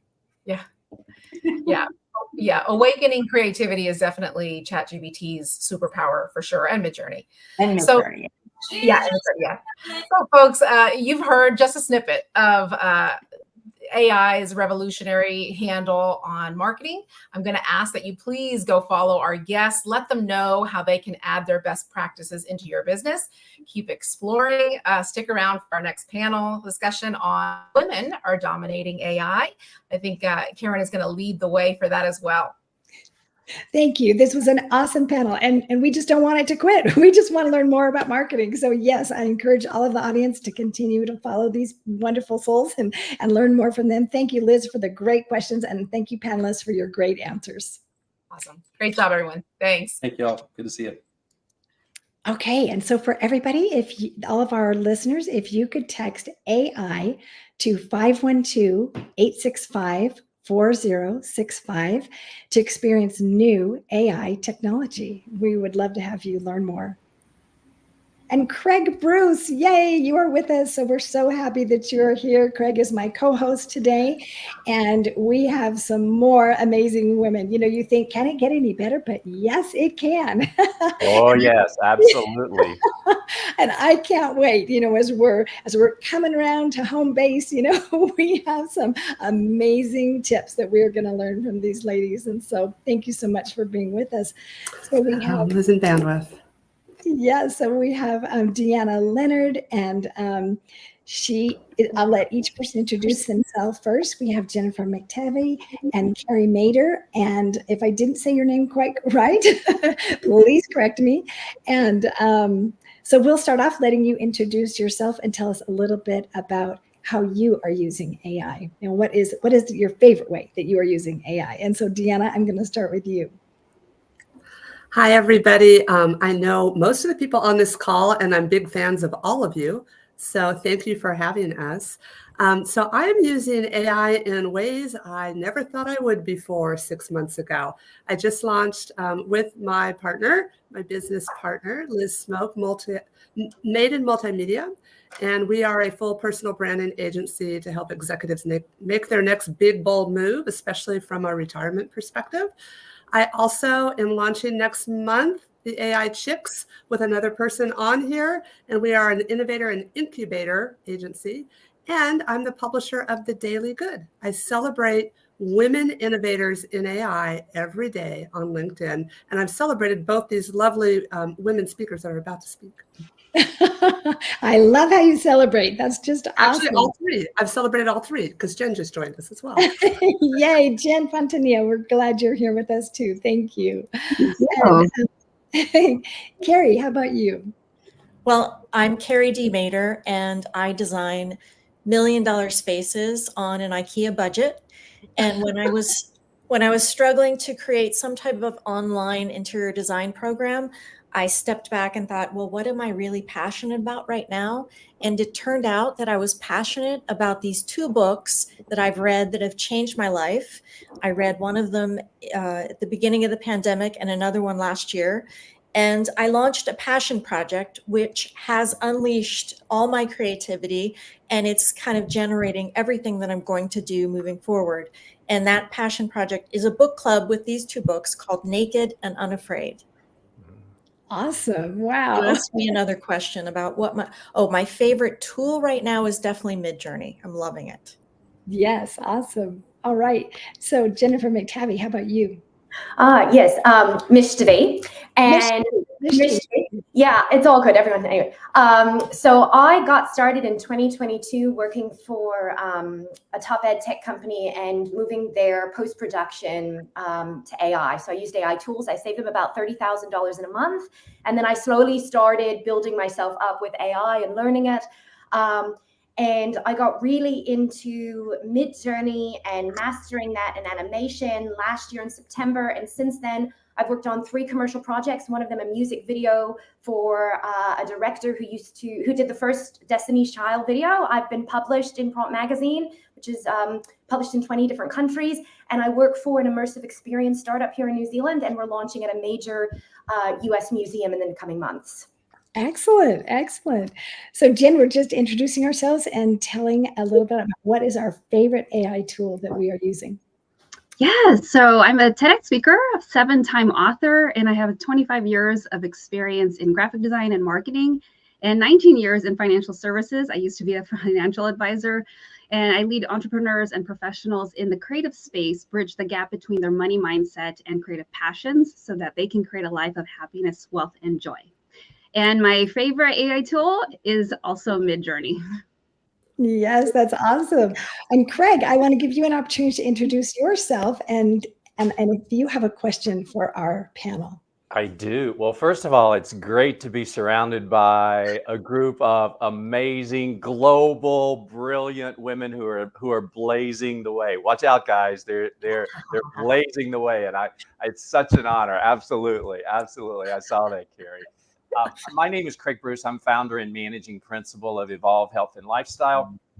And every day, we're working with high achieving executives, business leaders, entrepreneurs, just like all of us, to help them continue to achieve success at that high level, but without making the sacrifices that we all made along the way. Does that resonate with anybody? Oh, yeah. Exactly. So, but it is truly, I guess my question is, so I'm a newbie to Midjourney. And there are probably lots of newbies out there listening to us about Midjourney. So, Jen, I'm going to come to you first and tell us, how did you get started with Midjourney, and what is it that really, how are you using it? So Jen Fontanella. So ironically, I only started about, I think, 3 months ago. And it was something that I was hesitant on. I had a bunch of different projects already. And it was also that, oh my gosh, another program, another app I have to learn. I mean, at this point, I feel like I'm just learning like 2 a month. But, I was in the process of writing the last book that just launched, which is this one. And I just said, you know what, let me just stop and pause and take a breath and just give myself some grace. And then just say, okay, we're going to take it one step at a time. And I think that helped me ease into it, because it was that hesitation of like, oh my gosh, where am I going to find the time to time block this? And then weeks passed. And then I just got to this critical mass point where I'm like, oh my gosh, the book cover's due. We have to learn this now. So I think it's just allowing yourself that space and to just have that grace, because even for some of us that are learning this, there are so many constant changes. And I think that can be the frustrating part. You just learned one module, you just learned one lesson, and you're just like, you're looking at the updates, you're like, what? Now I got to learn it a different way. And you're just like, okay, let me breathe. And so you have to just embrace it. And I think that will allow you to just have that grace and be like, I'm learning, I will nail this. It is going to happen. And just stay positive, because if you allow that frustration of that learning curve get to you, you're just never going to make that progress. So keep that end in mind and just be positive about like, we're all learning this and navigating this new space together. Yeah, we are. I mean, I'm finding that technology is changing at a pace more rapidly than we as humans can adapt, right? I mean, how does that resonate? So Jen, and congratulations on the new book. The cover is fantastic. Jennifer, we're going to come to you, and then Carrie will come to you with the same question. So Jennifer. Oh, yeah. So I'm a molecular biologist and biochemist by trade. So I've completely changed my entire career in about 9 months. And I got started by using ChatGPT to help me create prompt formulas using Midjourney. I just got it to analyze the prompt, create the formula, and then I was able to learn at an excessive rate. And then I just kind of learned how to prompt it and didn't need to use it anymore. I use tools to help me learn. And just accelerate that learning. So ChatGPT has been integral in that and getting me started. And I guess with all of it, I just saw, the transformation of storytelling happening before my eyes and the ability to animate what I was creating as well, really rapidly, and to have an impact in that way. So yeah, I think, utilizing the tools, I don't necessarily, like Midjourney's great now, but I have a goal, and then I use whatever's there that's the best at that time to reach that goal. Advice. Yeah, that's really great advice, because there's so many tools out there. I find there's so many, it's quite overwhelming. Carrie, how about you? How has sounds like you're using Midjourney as well, right? And yes, how have you used it, and how has it enhanced what you do? Well, I started using Midjourney to create interior design pictures to kind of inspire myself and inspire others. We're always looking for what's the room I want to create so that I can go create it. Mm-hmm. So that's how I started. But then, like Jen was saying, I was hesitant to create an image of myself and put my face on it. It felt weird to me. It felt fake. It felt inauthentic. And my AI coach kept kind of pushing me. And finally I started. And that process has been the most amazing thing that I think I've ever done in my whole life.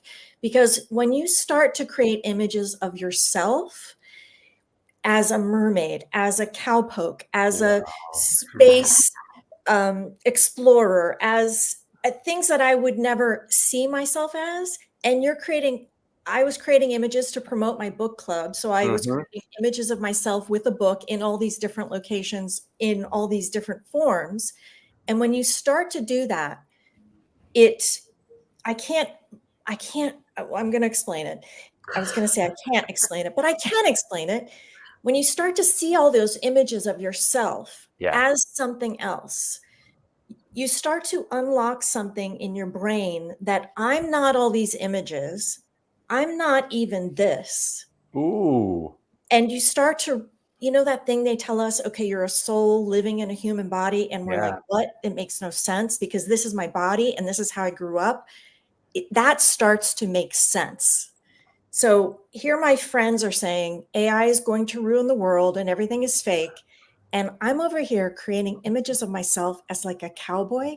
And I'm like transcending my physical form. I love that. Using a robot. That's amazing. You know, I've never heard anyone share that thought and that perspective. So Carrie, thank you. That is so powerful. Thank you. Thank you for that's mind blowing. Deanna, we'll come to you, and then Karen will hand it back over to you. Yeah, so just tying into what Carrie said, several of us on this call are in the same course, and I am watching women like Carrie, like Jen, like Jennifer, really come back to life through this creative tool that's using the right side and the left side of your brain, and it's starting to re-engage. I'm seeing people laugh again, build businesses, realize that that fake thing that you put your face on is hilarious and you can laugh at yourself again. Who cares if you're a skinny supermodel? No, it doesn't even matter. And there's something here where EI meets AI. There's something going on. And the other thing I love about it is all these burned out women that are showing up, learning these tools are all of a sudden lit up. They're not burned out anymore because they realize they can build the business of their dreams. So that's why. Did you guys hear that who are listening to this? If you've got a comment, just type in the chat. I got goosies hearing those stories. Thank you for sharing those. That's really, and it wasn't expected. I wasn't expecting to hear that. So thank you for sharing that, Karen. That's so true. Oh my goodness. I just echo what Craig just said. And one of the things that I have picked up from all of you is how you are transcending what people would normally think that you would get out of AI. I mean, we just don't think about, imagining ourselves different and the liberation that comes from that and the joy and being lit. We just don't often think about that. And so Craig, with his specialty of helping people to, avoid burnout and when they've gone through and sacrificed so much of their life, to now find fulfillment. Tell us about how you use AI to liberate yourself. And so I'm going to start with you, Jen. And if you keep your answers to about 2 minutes, that would be great.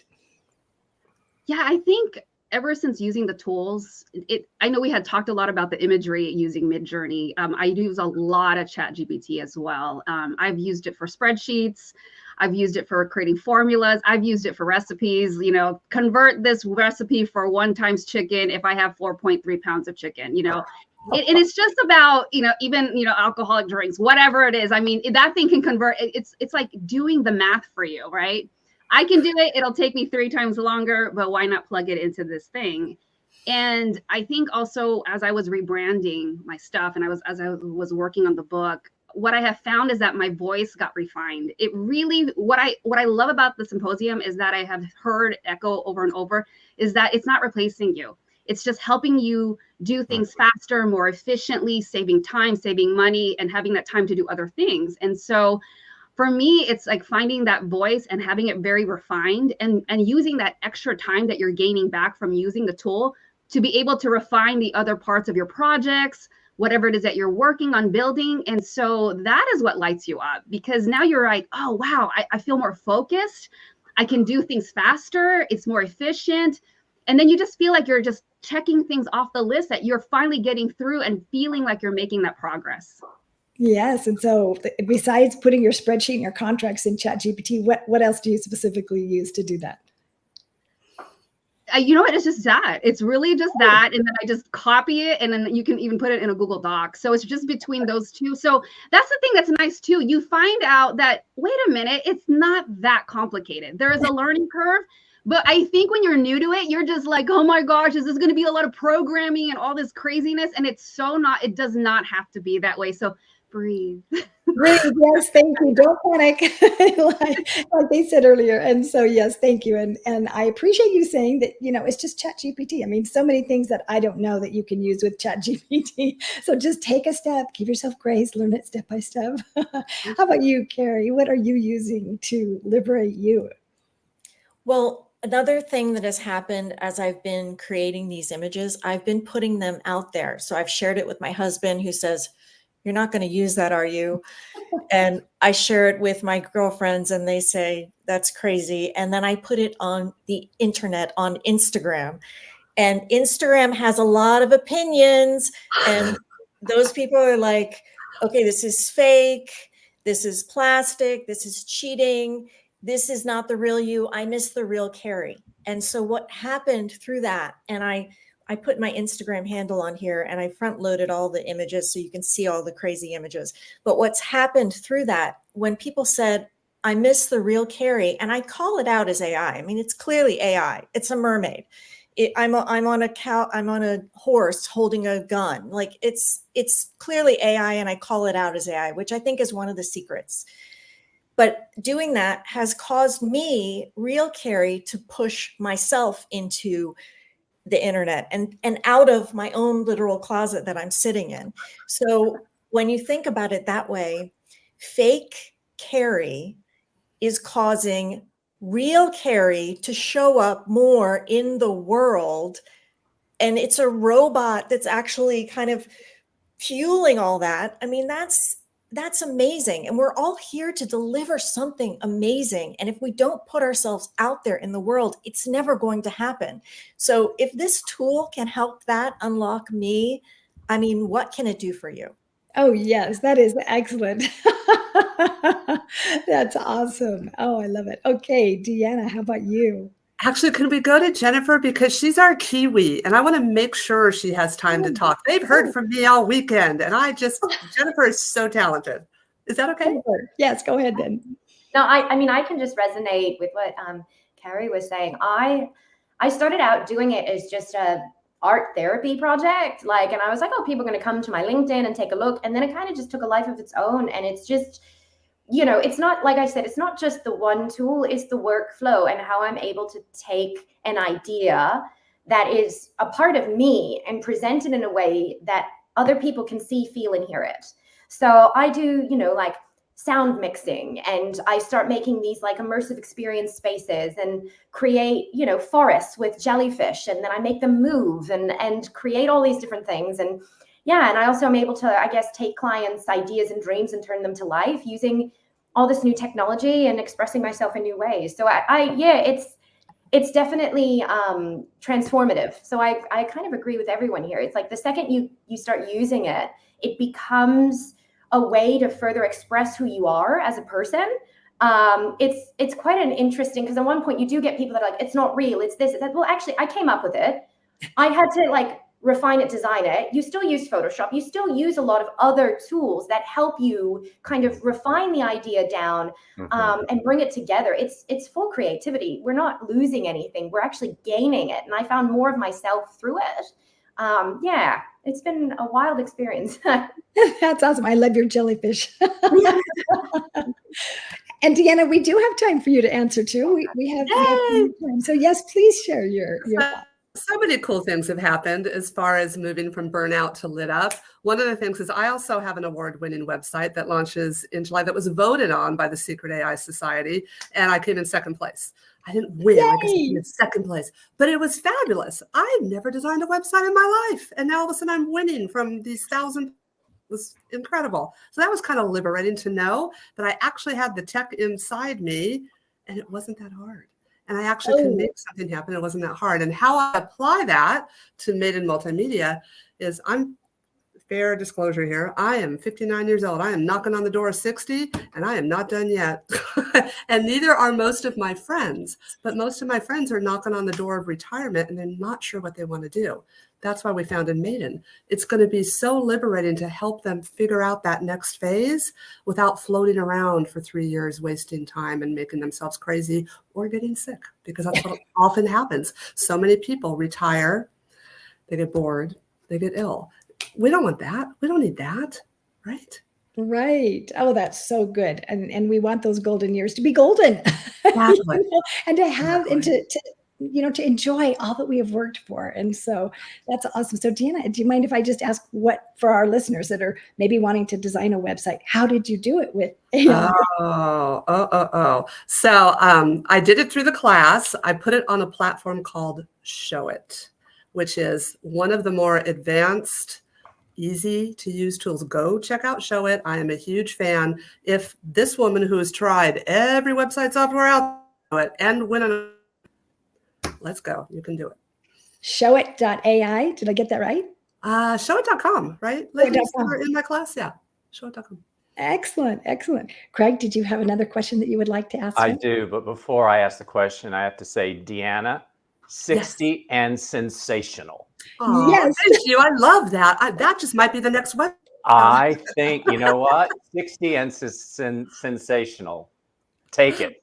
I'll take it. I'll take Carrie's right. book club has taught me to accept a compliment. So thank Absolutely. I just say thank you and move on, right? And take it.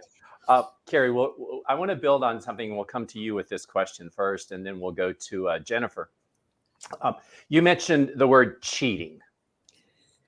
And it's interesting when I have conversations with my friends about how I'm using AI to craft messages and to craft articles and even assist me in revising, fine-tuning my first book that's coming out in the fall. And then you Google Midjourney, and there are issues around originality and copyright and infringement, all that kind of stuff. What experience have you, and what are your thoughts around AI and the idea that we're cheating? And then Jennifer, will come to you. Well, I don't think we're cheating.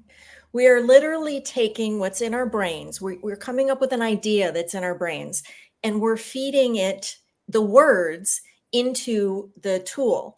So the only limitation that we have is our language and modifying those words. So I don't think it's cheating. I think that's ridiculous. And to talk about cheating, I mean, we're bombarded with pictures of women that use filters and, put Botox and fillers in our faces. And, like, what is real and what is not real anymore? Like, you're real as the real person as I'm showing up right now today. I mean, I put makeup on to be here, what is real, Yeah. So, yeah, cool. I get it. Yeah. Yeah, thank you. Thank you for that. Jennifer, and then Jen will come to you.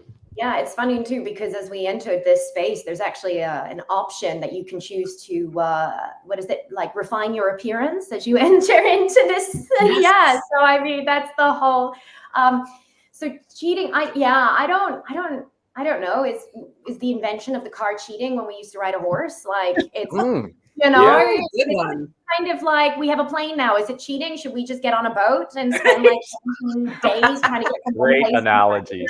like, it's not, I feel like if you're experiencing a positive reaction to it and you feel good, like, it's not, I mean, I don't see it as cheating. I see it as transformative. It's a different tool that's going to help you reach your goal. I don't want to ride a horse, like, how do I go from New and I Zealand love that. to I love that horse? paradigm shift, right? That paradigm shift of transformational, right? And also I think it's about having impact as well, and enhancing that impact. Jen, thoughts? So I'm going to take it to the graphic designer perspective. So I know the traditional tools, Photoshop, I've been using it for like 20 something years. And so when we think about cheating, I think about these tools saving me time. Could I have done it the traditional old school way that I did before? Yeah, it would have taken me 3 weeks. And the thing that's so crazy is that I look at this as the tool is taking me 50, 60, 70, depending on what I'm doing of the way. It's collapsing the time frame. But what it's also doing is allowing me, because of the speed at which I can do it, to show the clients that I'm working with other options that I probably would have never came up with, or I probably wouldn't be able to present it because it would have been another, you know, how many weeks out. So I look at it as just taking me a little further than I could have gone on my own. So I don't really look at it as cheating. And even what Jennifer mentioned, you know, when you refine it. So I still have to take something I make, I still have to take it into Photoshop. I still have to take it into Illustrator, and I still have to refine it and tweak it. It isn't just prompt, boom, post all the time. There is a lot of work that I still have to put into it to get to the final product. So it is not just, you know, done. There's so much work behind it. But, you know, you see the glory, you don't know the story behind the scenes. Oh, I like that. You see the glory, but you don't know the story. Thank you. Did you guys, you guys who are listening should write that down. We invite you to write that down. And Deanna, and then Karen will come back to you. What's the question? The question is it considered cheating? Oh, is it considered cheating? Oh my gosh. Okay, so I'll give a story that I gave the other day. I was working with a client who is a menopause coach worldwide. She gets on stage and she helps women through the pain of menopause, right? Naturally. And so she was asking me for some images. So I went into AI and I said, well, let's just take a look. Menopausal woman. I got a 90-year-old woman. I got a 100-year-old woman. I got women that were cartoons. So no, it's not cheating. You have to figure out how to make it work. So you have to put your own thought into it. You have to backwards engineer it.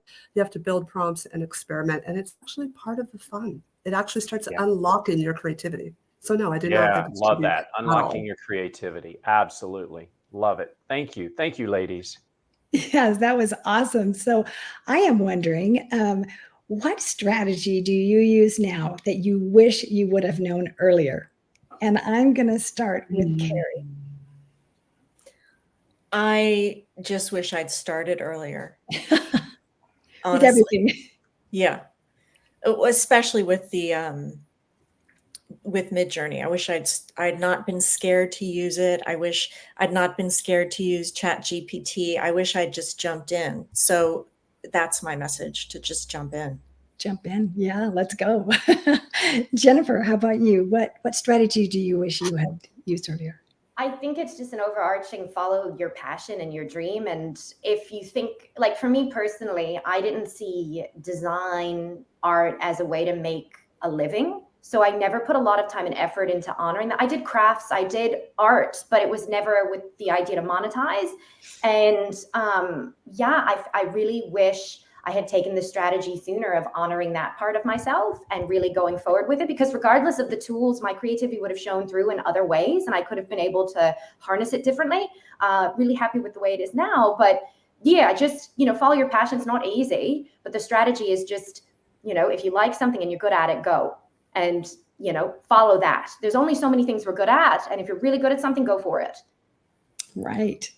Deanna, how about you? What specific strategy, if you could give a concrete example for us? Well, yeah, I can give a concrete example, which is the Daily Good on LinkedIn, which is a daily newsletter. What happened when I started learning AI is just like what happened to so many of us. Carrie gave an example of everyone thinking it's fake, it's cheating. It's like, how can you do this? We need regulation. We're going to lose jobs, all the things that were all being talked about. But what wasn't being talked about was the good side, was the female inventors that were bringing good things to the planet, was the fact leveling your finances and salaries. I wish I had started that sooner and just pushed it even faster, because I think we need to celebrate more. There's plenty of the other side being taught there. That's true. Let's celebrate the good stuff, the good life. All right, Jen, how about you? I resonate with what Carrie said. I wish I had started sooner. I wish I wasn't as cynical in the beginning. Like, I don't know how long this is going to last. And then time just kept going on and time just kept going on. And I think I just kept ignoring it. And I think it had to do with, so this is for the people who are not doing it yet. I just was that person. I was like, nah, let's see if this phase, wears out. And, but as I kept looking and paying attention, I was like, okay, this isn't going anywhere. And then it became this, okay, you're going to get left behind. And I heard it earlier, I've been listening all day, but I heard it earlier. It's not the AI that's going to replace the humans. It's the humans using the AI that will replace the humans.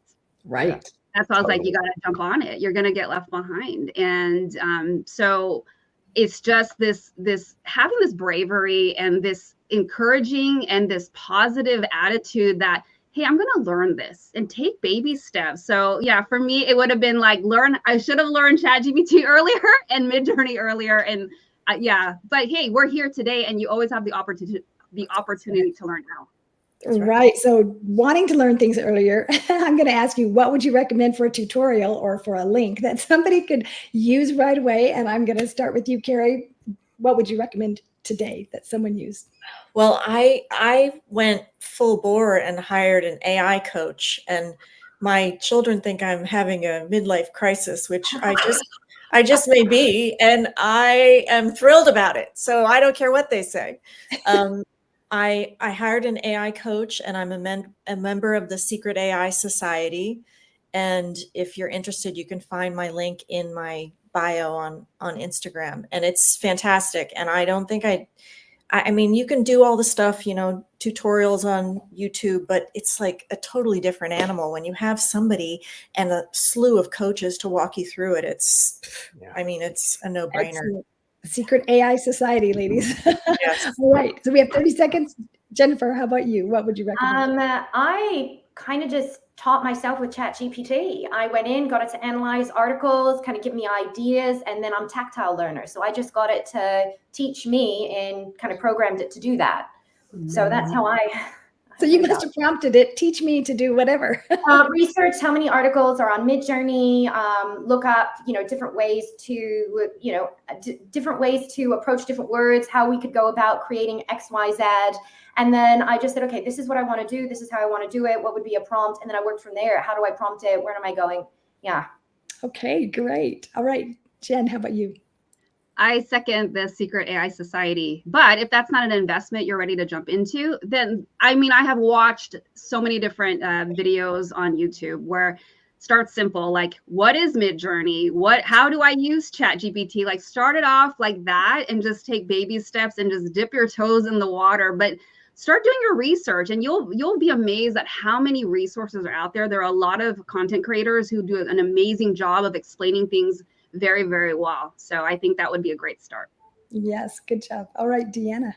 I can say ditto to everything they just said. I'm also in the Secret AI Society. I also have an AI coach, Liz Smoke, who's my business partner now. And I also enrolled in Growth School, one of the fastest startups in India, to get just a really well-rounded education. Excellent. Excellent tips, ladies. Oh my goodness. Hey, I have a quick question. Does the Secret AI Society accept men? Yes. They do. It's a Absolutely. minority there, but they do. The other thing that's great about being in a class setting, they're supportive of each other. You always have people to call on. Yeah, cool. Just That's had to find out. Thank you for asking that, Craig. So cool. It does sound so cool. You have a secret handshake? Yeah, that's a good idea. Good idea.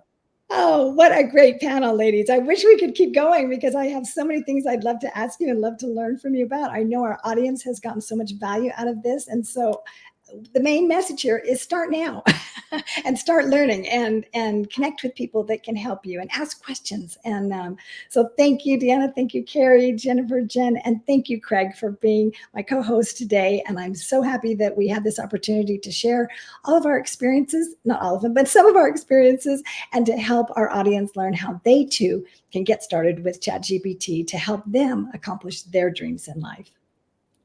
Thank you so much, Karen. Thanks, ladies. You're amazing. That was awesome. Appreciate it. Thank you. My goodness, Karen, what an amazing panel. Just golden nuggets dropped left and right. I was listening. I took a small break. I was listening in from the phone, and there were so many there was just a lot of really quality tips and pointers for the novice user to small business owner, solopreneur to an entrepreneur who has multiple businesses. It was awesome. Yeah, it's amazing how at all levels you can get something out of it. If you're experienced, if you're not experienced, this symposium has been absolutely incredible, Tom. And thank you so much for all the work you've done and all the guests that you brought on to bring us all this amazing information. It is not me. I have a great team like Sandy and Karen and Tobias and some other, all the speakers. Really, this is more of a collaboration than just one person or two or three people. Every speaker here has contributed to their expertise through their thoughts, their experience. They've been able to share the stream. They've been able to get the comment and give input, and it's been awesome. I've really enjoyed it. I have it too. I can't Google it fast enough. After they teach me, I'm like, I gotta go find out more. I have a list of websites just for the past two panels, about almost 8-9 different websites I have to go back and digest and look at. But we're getting ready in a couple of minutes to bring on. I'm getting ready to. If you want to text Sandy, that'd be awesome. I did. Okay. And we're going to bring on the ethics panel here in just a minute. But before we do, I do want to give a special shout out to the LA Tribune Podcast Network, techdoutpros.com, and then my mentor, hq.co. They have been instrumental in helping organize the event. Just recommend speakers. I know Tech Out Pros has been a huge help in bringing to life the AI experience we have now, which is if the audience or even post event text AI to 512-865-4065. What that is an AI bot. It provides updates on speakers. I guess when this was live, and it is live still. Updates on the panels, on the solo speakers, on the speaker's bio. We'll use this to push out a mastermind events so you can become connected to a community, get educated, continue to get educated, level up your small business. And then also, after this is all completed, probably early next week, we'll start pushing out for the next 30 days, tips, tricks, how to use and leverage AI and use what you've learned for the past 2 days and add to your knowledge and add to your influence and being able to take your AI knowledge and just level it up. Oh, I love that, Tom. Just those little tidbits, just one tip a day, because there's so much to absorb. And so to have that follow-up and that continuity and have that community, I appreciate it. You can take 2 days and there's so much information, you can't digest it all. It's just not possible.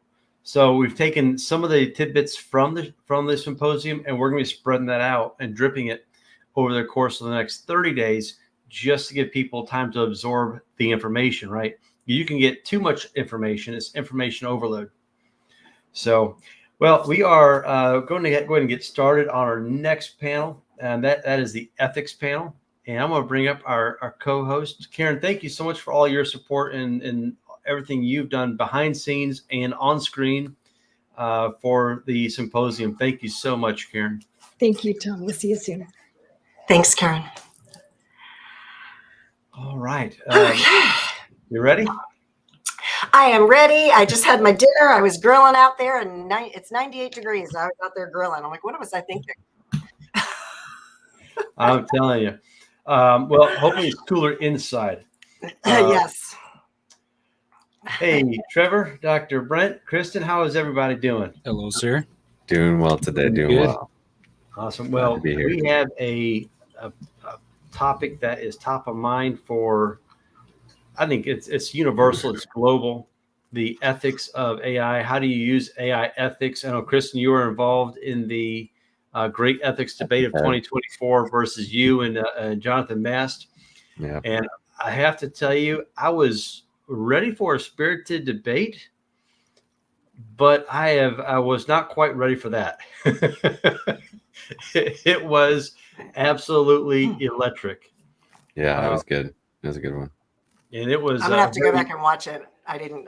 Oh, you totally should. Jonathan made a really good point. Yeah, take an hour of your time. It was on day one. It was probably on hour 6 or 7. I forget. Maybe about 6, hour 6. It was absolutely amazing to see these two gentlemen go back and forth, mutual respect. But it was heated. It was pretty awesome. But we have an awesome panel here, and again, I think with this panel we're going to get into more of the details and not so high level of the ethics of AI. And I would like to give everyone an opportunity to go around the room, introduce yourself, who you are, what you do. And Kristen, do you want to kick things off? Yeah, I'll go ahead and take the first swing. So my name is Christian Moore. I work with business owners and agencies to create AI solutions in the form of actionable assistants that not only chat, but take action inside of your business, just like an employee would. So yeah, customer-facing interaction, AI bots. That's part of the reason why I care so much about this ethics conversation, because I think that weaves very intricately into a human to AI and AI to human interaction. But yeah, it's an amazing space, and I'm glad to be here for it. Oh, awesome. All right, Kristen. I'm sorry, no, Trevor. Sorry. Oh, you muted. Can you hear me, Trevor? Trevor, you muted? Uh-oh, we keep losing people. I know. Okay, let's go to Dr. Brent. Hello. Hey, I'm Dr. Brent Fessler. I live in San Antonio, Texas, and my background is in engineering as well as higher education. The work I do these days, I took in higher ed, I focused on adult character formation and integrating values, understanding personal identity. And I use the research from that to help companies integrate their culture, really lean into their identity. So that's the work that I primarily do right now with integrators. And it's good to be here. Thanks, Tom. Well, thank you. So I want to kick the ethics. I have a lot of questions here. And so some of these, I'm going to try and tailor some of the questions to each one of you. And hopefully Trevor is able to rejoin. I would love his input whenever he gets a chance. He just said he had internet issues. It's going around today, it seems. It is. So, Dr. Brent, let me start off with you. What is, in your opinion, AI ethics, and why is it important for everybody? Well, I think AI ethics is just ethics. Whenever technology disrupts things, so I think when we get a disruption, it takes us a while to get back into this kind of homeostasis of the rules, the norms. They kind of reflect our values and ethics. The rules have to catch up. The laws have to catch up. And a technology disruptor comes and opens up all these new things that we couldn't do before. And now we don't have these natural curbs in place. And so AI ethics is not always going to be AI ethics. It's just going to become ethics, I believe. But it's a big deal right now because we have all of a sudden so many more things that we can do. And we saw it with digital rights when all of a sudden we could make copies of music, digital copies, and send them over the internet. Well, we never really had to think, man, am I doing something really wrong when I make a copy of music? Because I really couldn't do it before, and now all of a sudden I can. And I hadn't really established my values to say this is wrong, don't do it. And so AI is just right now so many things that we couldn't do before. And we need to ask ourselves as businesses, as organizations, and as people, who am I? What is right in this? Because just because I can do it doesn't mean that I should. So I have a follow-up yes or no question. Did you watch the debate from yesterday with Kristen and Jonathan? Man, I caught the tail end of it, and so I didn't catch the meat of it, but I'm gonna have to go back and watch it. Okay, so it's so Austin. I mean, Chris. I think you hit on something with you and Jonathan a month ago, and Dr. Brent. What you just eclipsed on something that I think is unusual. So I guess people are falling into two categories with ethics. One category says it's specifically AI ethics. The one says it's not, it's just ethics, period. And it's I fall in the camp of what Kristen has said is AI ethics. You fall in what Jonathan Mass was saying is not AI ethics, it's just ethics. So it was, that's why I was wondering for you to watch the debate. It was really interesting to hear you say that. Fascinating. Maybe I did. I'm just trying to rub Kristen a little bit here and see if we could have another little grudge match. But yeah, there you go. You didn't know what you're in for today, did you, Kristen? Can I just add something to that? Yes. I can see both sides of the argument, and Yeah. again, I will go back and watch it. If we don't have, look at history, right? If we don't have specific rules outlining it, right? Because Dr. Brett, yes, it sounds like you live in integrity. It's just ethics, period, right? I'm like that as well, but 99.9% of the planet is not. That's probably a high number. Let's just say, I don't know, 80%. Like most people, given the opportunity, I mean, you see what happens. People, you lose the electricity and people are in there ransacking stores or, during, I mean, I don't have to go into that, but right? Yeah, I'll jump in there. So if we look at like Lawrence Kohlberg's theories on moral reasoning, he talks about kind of these three different phases, and generally we kind of grow through each of these phases. The first one is I do what's right only because of extrinsic control. Is there a reward or punishment with it? Eventually, I grow into what he calls conventional, which is I do what everybody else is doing. I'm following the rules. I know there's rules, and I'm basically not going to stick my head up and stand out. The third phase, though, is this one where I've got internal values, universal values that I really, really believe in. And even if everybody else is doing something else, even if the punishment rewards say something else, these values are going to be strong enough to overtake that. And generally, there's a small percentage of people. Doesn't mean that we don't know those values, but it takes a lot of courage to live in that space. We all look back on like Nazi Germany and say, man, if I had been there, I'd be hiding the Jews. I'd be doing all this right stuff. I don't know, because it took a big price to do that. I think I probably would have believed that it was wrong, but I'm like, man, wow, the government's doing this. Everybody, the neighbors all say it's right. Maybe I'm wrong. So it does get kind of complex. But in general, it's not as much about knowing what's right. It's about it's a muscle. It's a new muscle. So if the norms aren't established, if the rules aren't already established to help everybody do the right thing, I'm going to have a lot harder time, because it's kind of like decision fatigue. Every time I have to make a choice about what's right when I could have done what was wrong, like there was gain to be had or whatever, it takes energy. So you might catch me on a lazy day, a bad day, a high pressure day, and I end up going down, the wrong road. So even though I know it's wrong, I may justify it or whatever. So I think we are in kind of a tough, dangerous spot where, I'll side with Christian and say there needs to be AI ethics right now in conversations, especially as we're developing AI, so as we're using AI. Well, yeah, and if I could just jump on that one, Brent, because I loved when you were sharing that initially on how this new technology does not have those norms established, and so there's almost this like, what are we supposed to do? I didn't realize that like this was possible. I love the music analogy of, or even you take movies, scraping those down onto your hard drive, and it's like, well, this is just for me, like what is the big deal, and it's like, then they come out with regulations and laws around that.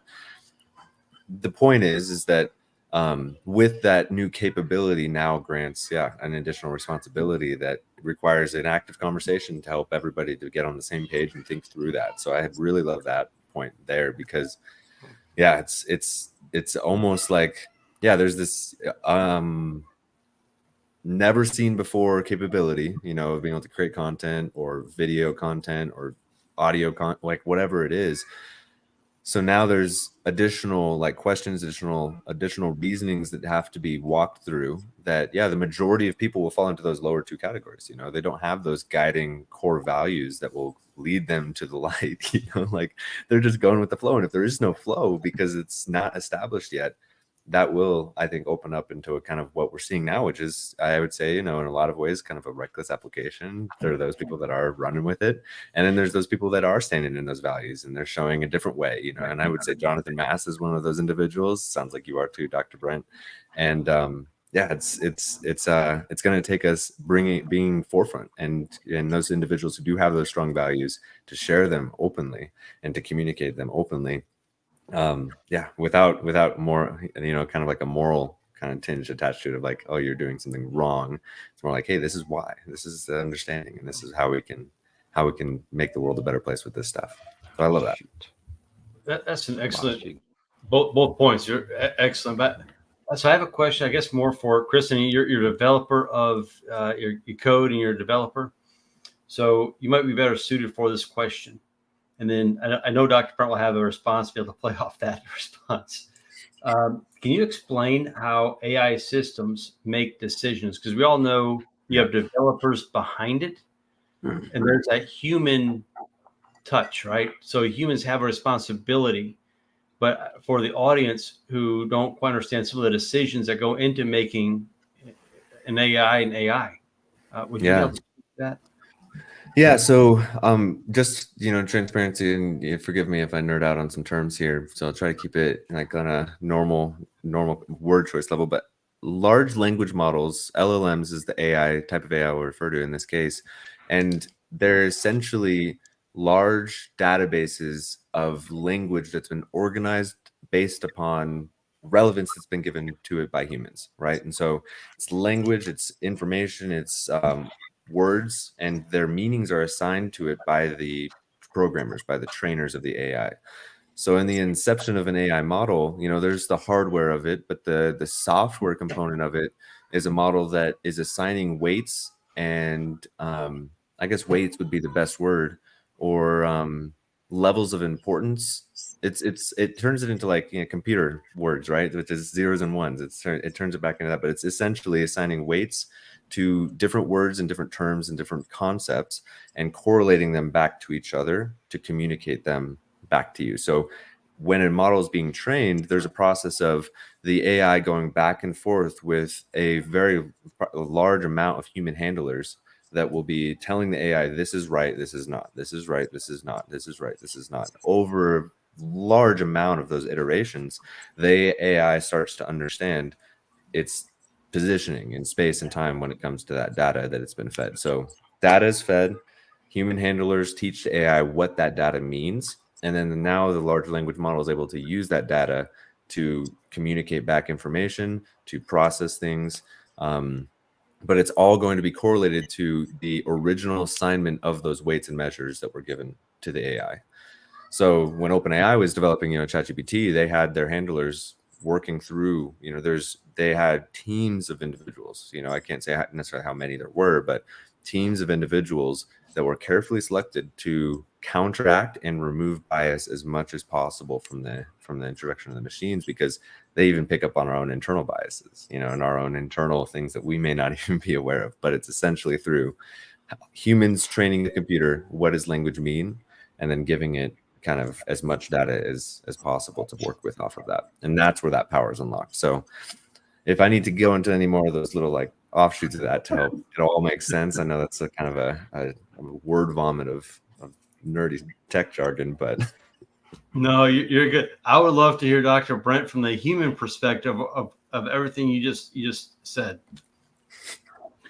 Yeah, so I look at it statistically. It's kind of looking at all of the stuff that's out there, and what it gets trained on is going to affect what it kind of statistically is going to be pulling together out of. I mean, it's a very simplistic idea of what it's doing.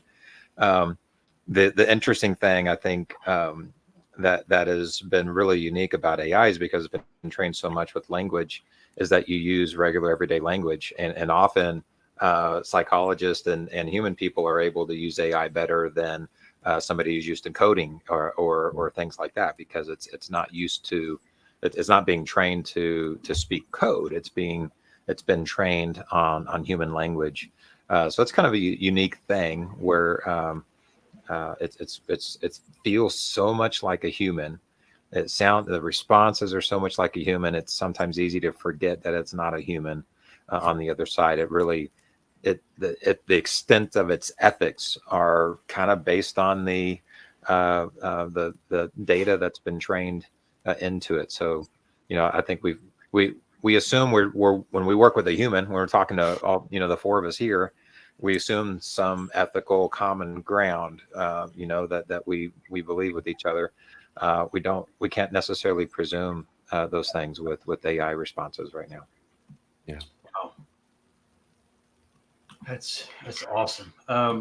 So I guess we can keep going with Dr. Brent. Johnny, you coach companies, you coach CEOs, C-suite folks. So why is transparency important in artificial intelligence, and what should companies be doing more about to be more transparent in their AI practices? Transparency is really important for a number of reasons. One, for accuracy. I think we can get pretty lazy using AI, and it throws out all this information, and we're like, wow, last time I looked, it was pretty good. So I'm only going to check 10% of this thing, and now we're prone to errors, and we just kind of treat it like our own. But from an ethical standpoint, I think, especially if we haven't checked that, but then we deliver communication or message or product that was AI generated that we didn't really own ourselves, because we've had editors, we've had lots of things where other people are contributing to our work. We've had third-party consultants and things, and those things have all been around. But I think that a lot of the same things go in. If I have to own my product. I can't just now delegate or relegate my authority just because I didn't produce 90% of this thing that went out. So transparency is important from that, because I need to really own the accuracy of things. But from a customer standpoint, I think customers are getting more and more savvy. I can smell AI. I can, like, those are interesting words. If AI was trained with some Shakespeare or something, it's like, dude, I know Christian doesn't usually use that word. He clearly used AI to help him write this really hard email. And now I'm like, did he really write this thing? Did he even read it? Does he mean it? So now I've got this trust breach, because I feel like this really wasn't generated by you. So if you didn't generate it and you didn't proof it enough to truly own these words, it's saying all these weird words, we get this pretty significant trust damage when we just blindly use AI or not transparent about it. I think on the other hand, if we are transparent about it, like if we text and get onto this AI bot, and we're texting with an AI bot, and I know it's a bot, I kind of enjoy it. It's like, hey, this is pretty cool, but I know it's a bot, and so there we go. There's the text AI to 512-865-4065 to experience that right now. So yeah, go ahead. I just want to say, I kind of feel like we're almost there already. Because I know for me, when I'm reading something that someone wrote and I know that they're not really a writer, this is their first thing, I'm kind of already there. I'm kind of already questioning, did they really write this? This seems a little too far, right? And I think it's just a matter of time before we're going to be there anyway. That we're not going to know. So many people are going to be using this, especially the content creators, with the exception of people that listen to my podcast. It's me. They're going to know it's me. I don't have somebody else talking for me, right? Like, that's unique. But when you're seeing any written word out there, I don't know. So I think we're almost there anyway. Yeah, I think there's going to come a point in time when people are just, as the level of AI acceptance increases, the use of AI and LLMs to write emails and write papers, and that's going to become more an accepted practice. And that trust, I think, over long term, over decades, it will start to, I guess, increase from initially you send emails like, you didn't write that. I know there may be trust issues. 30 years from now, it's going to be standard. And I think it's going to return to where it is currently, maybe. So I think that's a short-term issue that I think a lot of companies are having to navigate, having to think about and try to walk that fine line of when is that inflection point going to be when it's a known factor. And I think it also has to do with the product, right? I mean, if it's a very personal product versus a B2B type product or service, that's also going to be very telling. Trevor Fowler, who was on the panel, is having some major internet issues. He did say that his company is about to launch a couple AI apps for the education industry. And the biggest thing that he is seeing that is either not ethical or responsible is a lot of those schools have students and teachers who use Chat GPT and other services like that to finish their homework, and in some cases cheat. And that's because a lot of administrators and parents are really afraid of allowing AI in schools. And so because of this, Trevor has their company has developed some AI solutions that allow students to use AI in a way that doesn't allow cheating, but allows them to get help within a closed systems. At the same time, it allows teachers to use AI to help them manage assignments, and students also to allow the administrators to see what their students and teachers are using AI for. So I think the closed systems in certain environments will help ethically breach or steer away from breaches in ethical use of AI. I thought that was very interesting. Thank you, Trevor, for that tidbit there. That's awesome. But I'd like to also hear from Chris on the same question I asked Dr. Brent is, what can companies be doing more now to ensure transparency, and is that even important? Yeah, that transparency is the entire reason I even started thinking about the importance of talking about ethical AI, and that transparency is the critical factor that it is the difference between eroding at your customer's trust or your prospect's trust or your, whatever relationship that is to your business or to you, or building it. If you are coming out as a company and you're saying, hey, we're going to use AI because it's faster, more effective, we can serve you better, we can provide you more value, and we can ultimately become the best provider of XYZ, right? Whatever the heck that is in the market because of our AI usage. And if you need to talk to a human, we have those pathways, right? Like we have a pathway for you to connect with a human team member if needed, but our AI system handles it so that we can keep our prices lower for you, so that we can keep our service fast and efficient, so that we can take care of all these things. Now you've positioned it as a positive thing. But and I brought this up in the ethics discussion when I was with Jonathan, a lot of companies that I've seen who are looking at AI, and we live in the world of chat and voice, so it's replicating a customer interaction experience that normally was always handled by humans. And the first question is well, I don't want them to know it's an AI. And that's really just coming down to wanting to take the shortcut of, I don't want to put the effort into explaining why we are using AI. I just want to use it and use it fast and save money with it. So I don't want people to know. And that, like I shared, in the ethics panel or the one with Jonathan, is it's like, man, that's a scary slope. And you touched on that a little bit, Dr. Brent, of handing over that authority of your brand or your product to a computer that you can't fully rely on to do what you need it to do. Like, do you really want to put your name on that? And so that is, so it's essential. I think that's the way forward.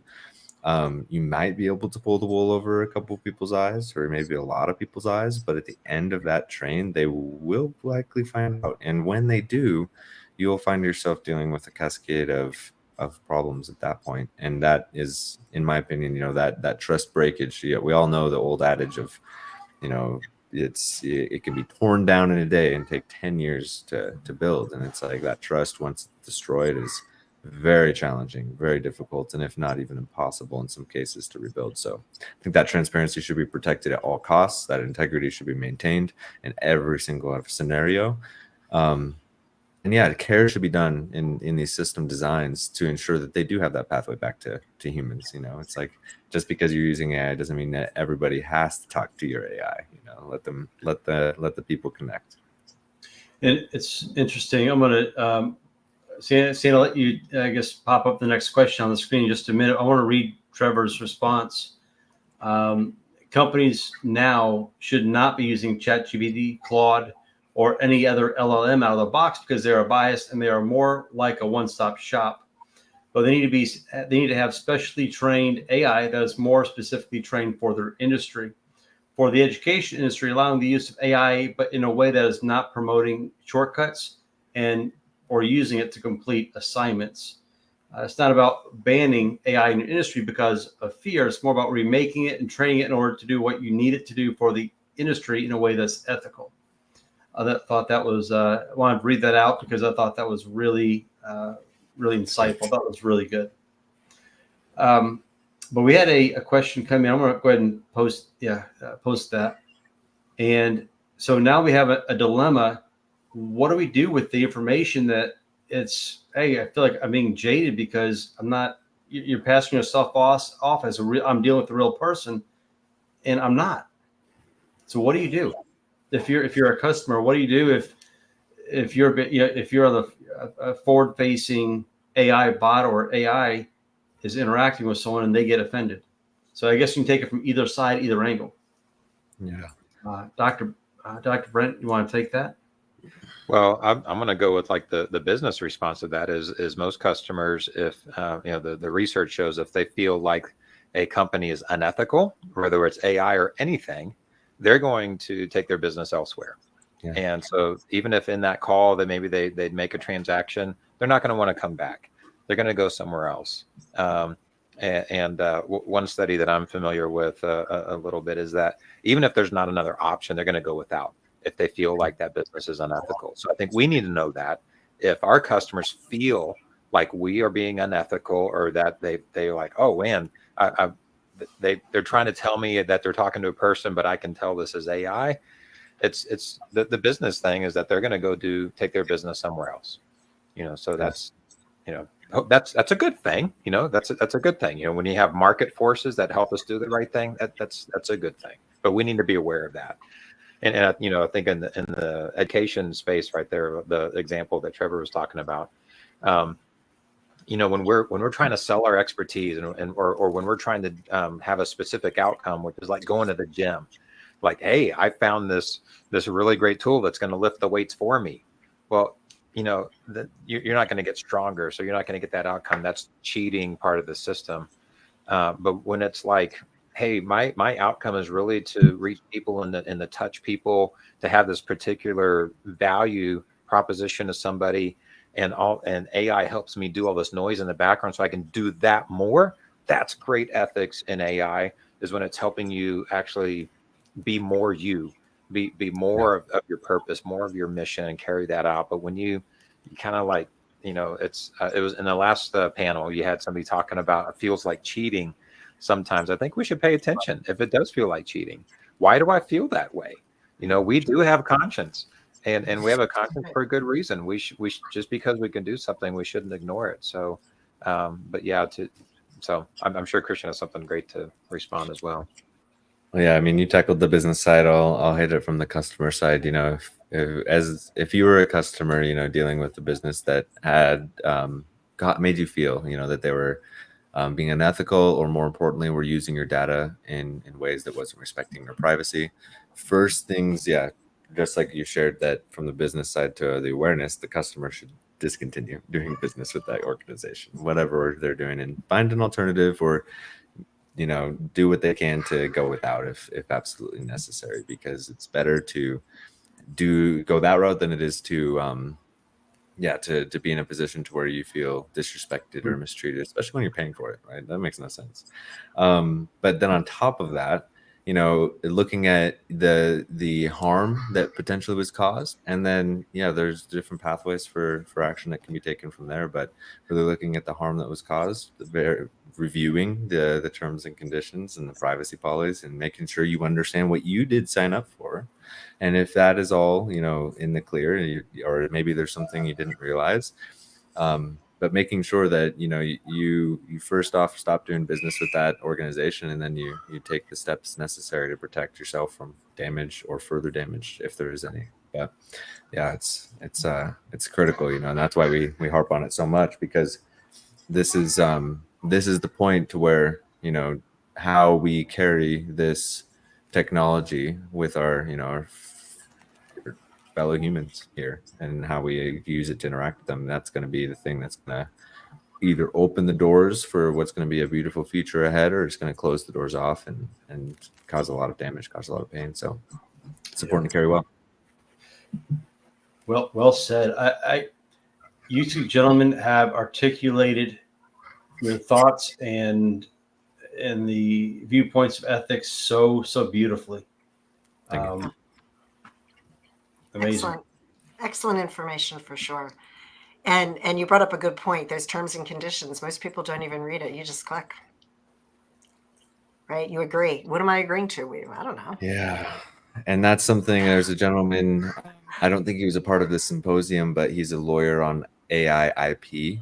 I'm going to, if it's okay with you, Tom, I'm going to throw his name out there and do a little shameless plug for him. But Peter Neves, incredible lawyer, specialized specifically in just helping you to be aware of what you should look for, what you should watch for, what you should make sure of before you begin using an AI application. Because there is a lot of data that's passing through those systems, And if you haven't read ChatGPTs or OpenAIs, definitely give those a read, take a look at what it says. But yeah, it's good. It's all about awareness and making the best informed decisions possible. And that starts by taking personal responsibility, as Jonathan harped on the last one-to-one, how important it is to own that aspect of the interaction too. Awesome. For sure. We got 2-3 minutes left. I just wanted to say thank you to both of you. And is there last comments, maybe a 10-second, last round here, Dr. Brent? Well, I would say, take this opportunity to revisit who you are in the season as a person and as a company. Because if it's not articulated out there clearly, and you can use AI for this, right? It's fine. It's this weird recursive thing. But we get stuck in our habits and we kind of forget who we are. We just kind of keep doing. We get in our ruts. And this is changing all of our ruts. And so take a moment and articulate, this is who I am. This is my purpose. This is my company's purpose. These are the values that we really care about right now. And these are non-negotiable.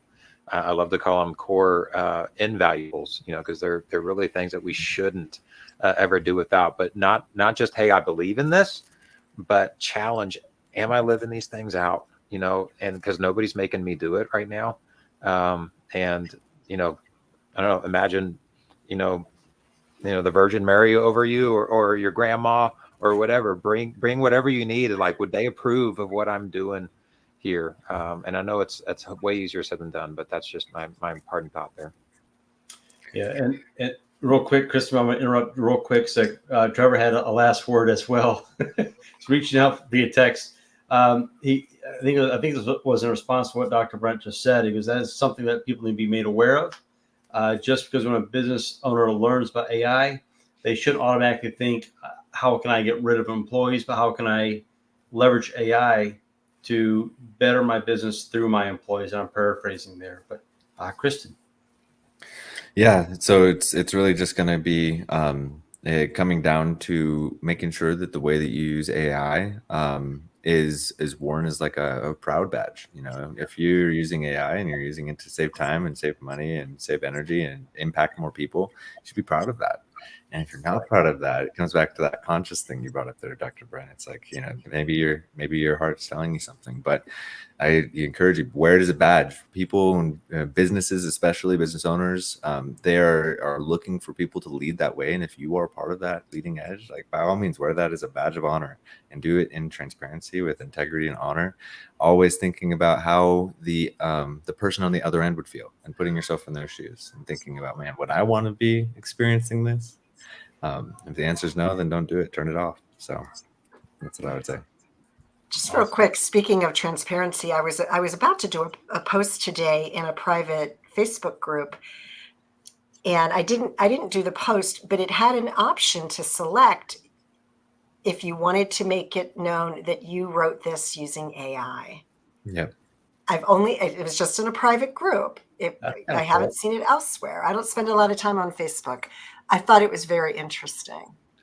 Yeah. And I'm back in wondering the if music LinkedIn, days, well, when, is when LinkedIn going to do that? Because LinkedIn, you can already just push a button and they'll rewrite it in AI using AI. So Christian's probably not old enough for this, but when CDs were first coming out, they would always put on there whether or not, at what stage they were recorded in analog or digital. And it's not really an ethical thing, but it was nice to know, it'd say, AAD. So, it was recorded analog at first and then they made it to digital at the very end, or it'd have DDD because it was recorded all digital. So coming up with a little nomenclature, yeah, that could be really useful.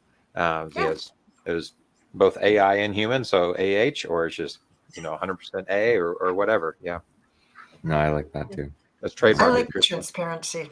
Actually, I do, because then you just know, and it just feels better for some reason. It does. Yeah. No, it feels better for a reason, because there's something to be hidden. It's hidden for a reason, right? Awesome. Well, gentlemen, thank you so much for your time, Yes, your thank you thoughts, guys. your Very experience. good. Really appreciate it. Thank you guys. Have a great weekend, and definitely want you back on for the next symposium. We'll be here. Thank you, Tom. I appreciate you, and thank you, Sandy. Things are going to be so different in the next couple of months, so we'll have a Oh, lot it's of gonna new be- things to talk about. Yes, ma'am. GPT-5, all sorts of crazy stuff. We'll see. We'll see what comes up. Yes, sir. Thank you, guys. Sounds good. Thank you, Bye. guys. Thank you. Wow, that was the panel was. We could talk about that, Tom, for 8 hours and Yeah. still have more to talk about. But both those gentlemen took such articulate views and articulated their thoughts so well. It was awesome. But we have a guest coming up that has been behind the scenes instrumental in the AI symposium. So I wanted to give him some time to highlight his views on AI and how he uses AI, how he helps small businesses use AI. Is a good friend of mine and largely responsible for this right here. Tobias, welcome, sir. Good to see you. I was getting ready to say you are the mastermind between you and Kristen, who is just on, behind putting all this together in a matter of a couple of weeks. And that's texting AI to 512-865-4065.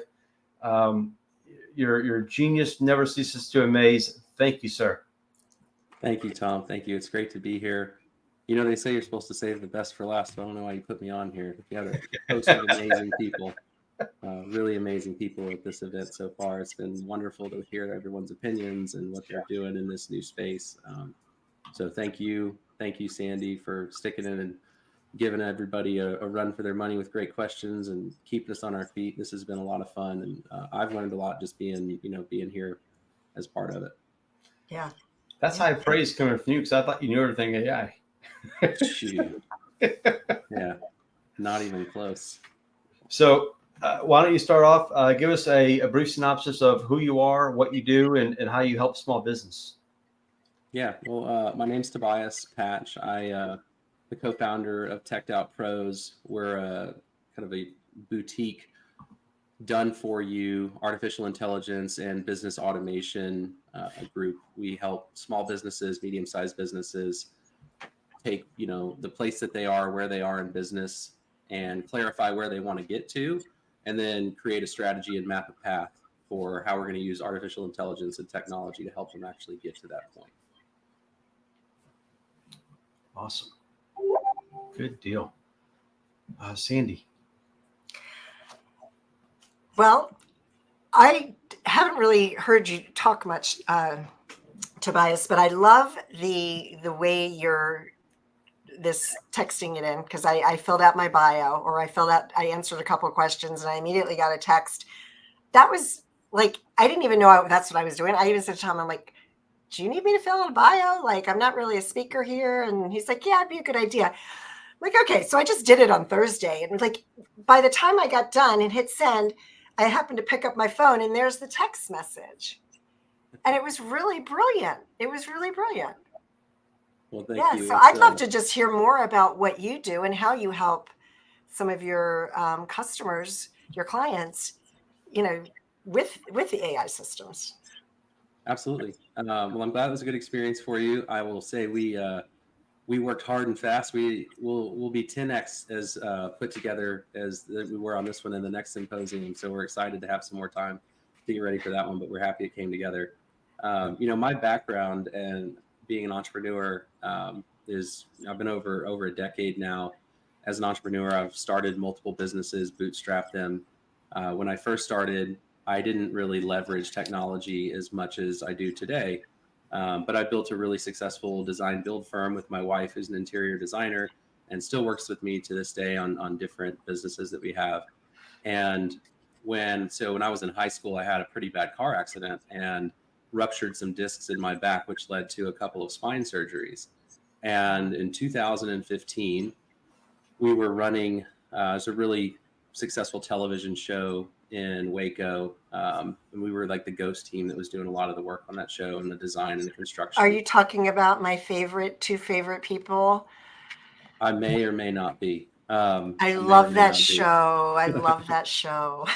I want to move to Waco just to have them do that with me, do a house for me. That's funny. Well, we were there. We were going, full steam ahead, and I ended up hurting my back. I ended up having to have a third back surgery, kind of emergency surgery, and in that, they ripped my spinal cord, and so it was supposed to be a couple of weeks of recovery turned into 6 months of being pretty much stuck to my bed in a dark room with horrible headaches. And in that process, we lost our whole business. And we had employees, we had really great people. This was after we were finished with the show. This was kind of like a couple months beyond that. But we had some great people, and then we had some not so great people in our business. And I just couldn't see into the business. I didn't know what was going on in the business day in and day out. I couldn't run the business from, being away from the office. And so it just got out of control. We had a lot of things going on. I was 24 at the time, 24, 25. And I didn't have the experience that I do today. Anyways, long story short, we just ended up losing everything that we had built and put together. And at first I was really frustrated or upset about that. But then as I started to come around and recognize that it was really on me for not having the systems and not having the processes and not having the technology in place in the business to be able to run that business from a wheelchair, really is what it boiled down to. That was my responsibility, and I hadn't fulfilled that appropriately. And so upon really coming to terms with that and taking responsibility for that reality, I just swore to myself that if I was to start or build another business, I would build a business that I could run from a wheelchair. And that started to drive all of my decision-making process about retraining myself, reteaching myself. So I started learning how to do software and software development. I started leveraging a lot of simple low-code, no-code tools. And when I did get back into business and started my next business, I really stuck to my guns on that.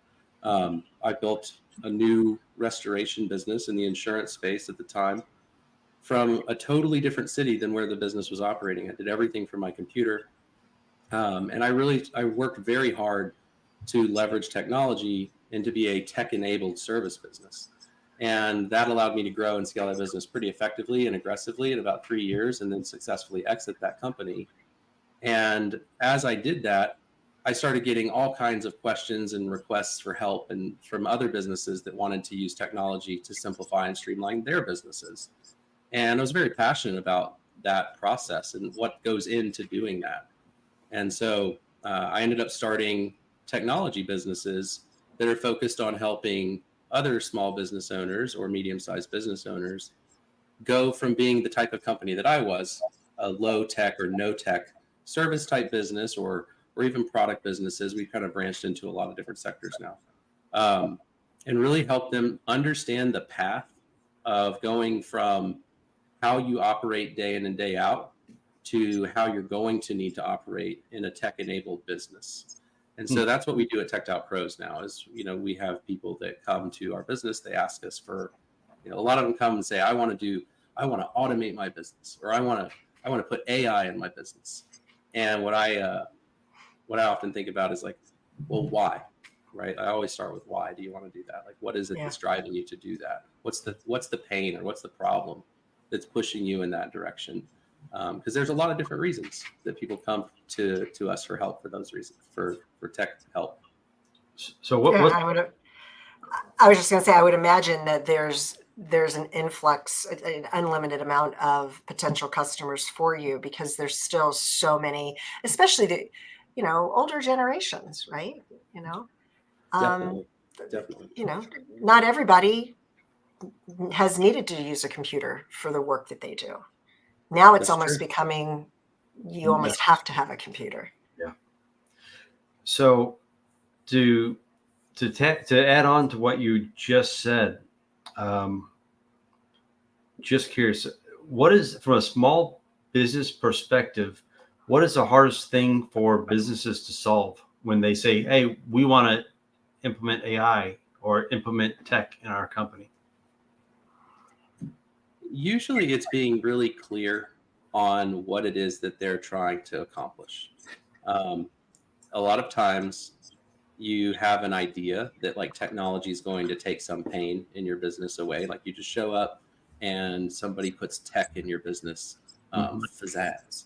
And all of a sudden the things that you were struggling with are gone, they're dealt with.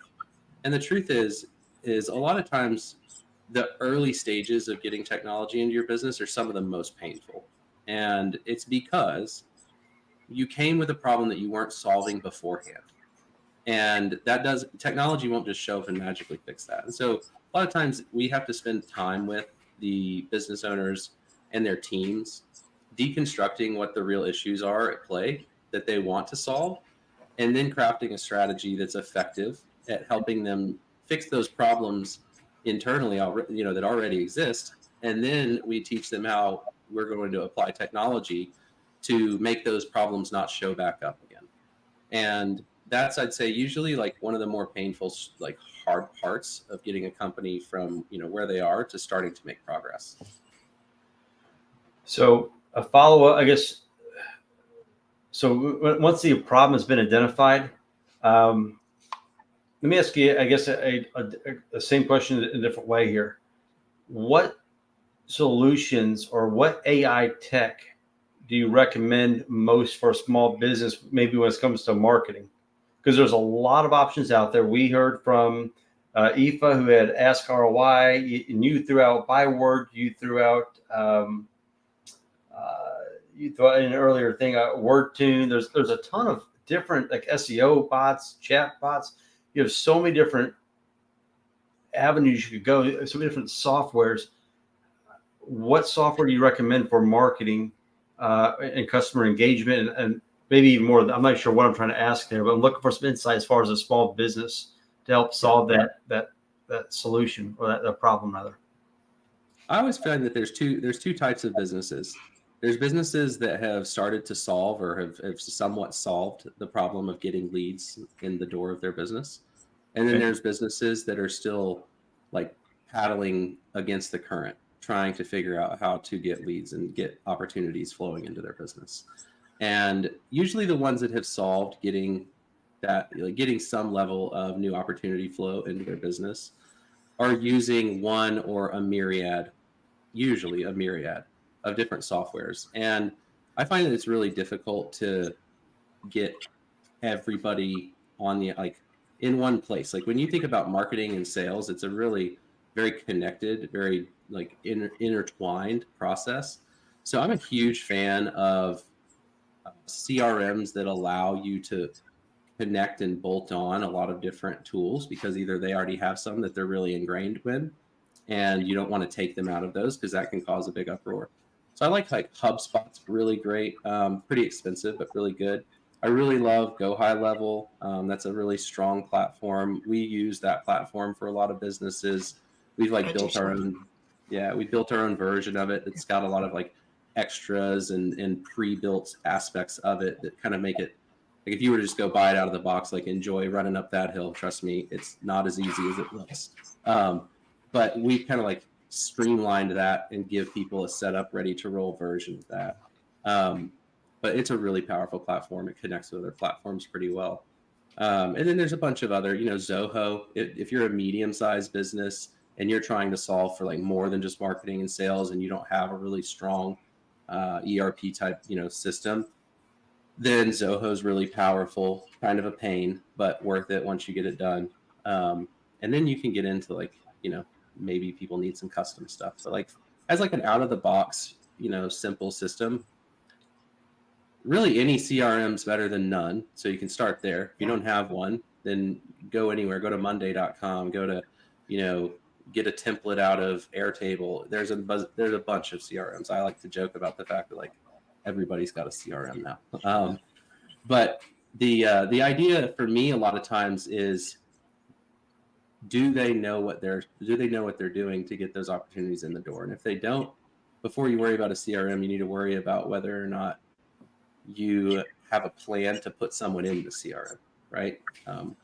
That's like one of the biggest hurdles to overcome for a business is, do you have people that should go there in the first place? If you don't, then even if you get a CRM, it won't matter. Well said. Sandy, I know you and Tobias both mentioned go high level. I'm not sure who wants to answer that. And Tobias, you might.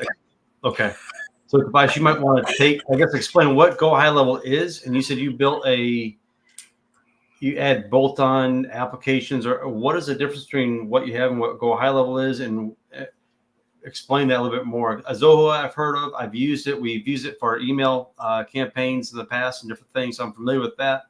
I'm not so much familiar with go high level. Go high level is like a base CRM system that comes kind of blank and ready for you to start doing or building out what you may or may not know to do in your business. You can connect it with other softwares via the APIs that are available from it, or they have like a Zapier connection that you can use. There's a lot of marketing agencies have used it.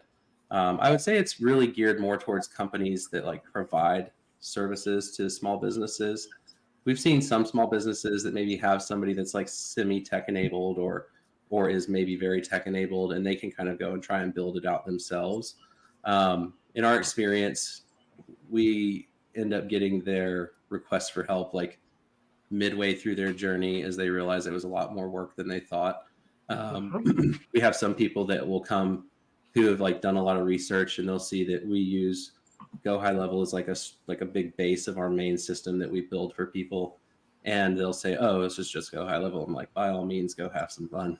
You can call me in a month. So I can tell you how I use it. I can tell you how I use my go high level. And just like Deborah is saying, people can purchase a white label, I guess, of it, and then call it what they like. So that's the person that I'm working with did that. And he's added a lot of templates and things like that. So tell them how I do it. For example, I'm hosting an event with 4 colleagues. It's going to be in Palm Springs in November. And so we have 2 different landing pages. One is to sell tickets and one is for sponsorships. Okay. But the great part about it, once you have that, you can set up a whole email sequence. So when somebody signs up, signs up to your course, because I sell my podcast launch accelerator program through there. And there's a whole sequence of triggers that you can say, when they purchase this, they get this. And then 2 days later, they get this email. And 2 days after that, they get this email. Or, if you have a lead magnet, people purchase my book. There's a whole sequence of emails or text messages. You can do the whole thing. So for me, it's just a way to manage that. I collect the money. You connect it with Stripe. The one thing that I have had problem with, Tobias, is the calendar has not been very good. So I'm still holding on to Calendly, and I don't have that integrated yet because it doesn't integrate with Calendly because it has its own calendar app, which I have not had good luck with it. So that's go high level. I don't find it to be very user friendly. I'm tech savvy to a point. Once I learn how to do it, I can do it. So I can set up my own things now. It just takes me a long time to do it. It's time consuming for me. So there's like and I'd like an AI bot that could do it all for me. And I can say, create a landing page that has this, and this, and then just have it done. Like that. That's what I want. So figure that out. We need an AI bot for go high level. We're like the human version of that AI bot, Sandy. That's what we do for people. Okay. Awesome. So, Tobias, you are in this AI space and tech space. What are some websites or what are some AI softwares that people can start to maybe utilize, integrate into their business to see an immediate ROI? It's a loaded question, Tom. It is. Well, let's break it into like the different subject parts of businesses. So if we talk marketing, I threw a couple of them out earlier. Like if you're using like Byword or video, WordTune. WordTune's a good one. ChatGPT, in all honesty, if you know how to prompt it correctly, can help you knock out a good chunk of your marketing needs. There is, see here. I use one for like review gathering that we use, and it's called Story Prompt, or Bonjour is a decent one. So those are like a bunch of like marketing versions of things, sales and marketing. So I would say, so like if you were to get into like the CRM space, just about every CRM, if they're smart, is starting to integrate some level of AI in their CRM systems. So some of those, and then from like a process and like operations perspective, depending on the type of business that you are, like ClickUp's really strong and powerful. Notion's really effective. Notion takes a lot of build out, but it has a really strong AI integration now. So those are like probably two of like the easiest ones to integrate for like operations, depending on the type of business you're in. Awesome. And so I would love to hear from someone, I guess a techie, if I can call you that, a techie, how you use ChatGPT or a large language model. Yeah. So who was it? I think it was Liz that said this in our panel earlier today. She recommends using ChatGPT as a mentor, not as an assistant. Mm-hmm. And I really resonate with that. And I agree with that a lot. Yeah. I've done some things that I spent a ton of time going back on like 2 or 3 years ago, really learning how to craft and prompt powerful prompts that do things to that system that you would never, ever expect you could get the return out of it that you do. So I use it for myself personally, like ideas on how to be a better husband, how to be a better dad, how to structure my time better, counseling, things like that. So feeding it. I have a really like powerful thread system that I've used where I've created different personas that I've anchored into that thread, and it understands like when I ask different personas to come to life in that thread, it knows who they are, what they do, and it can get context from that one thread. So I have a very like living thread around things that happen in my life, and engage with it that way. I use it for employees in our businesses from like a business perspective. I say word vomit into the thread everything that I'm thinking about that I need them to help me with, and then ask it to structure all of that into a bullet pointed list to lay out their tasks and what I need them to work on, and then to give small excerpts of like what they could do to make sure they get that done successfully. And then I will go back later and then tell it how they did and whether they got everything done, and ask it to give me a feedback document, like give me a document to give feedback to my employee based on the results from the work that they did. So that helps me kind of stay in like a management loop or leadership loop with them.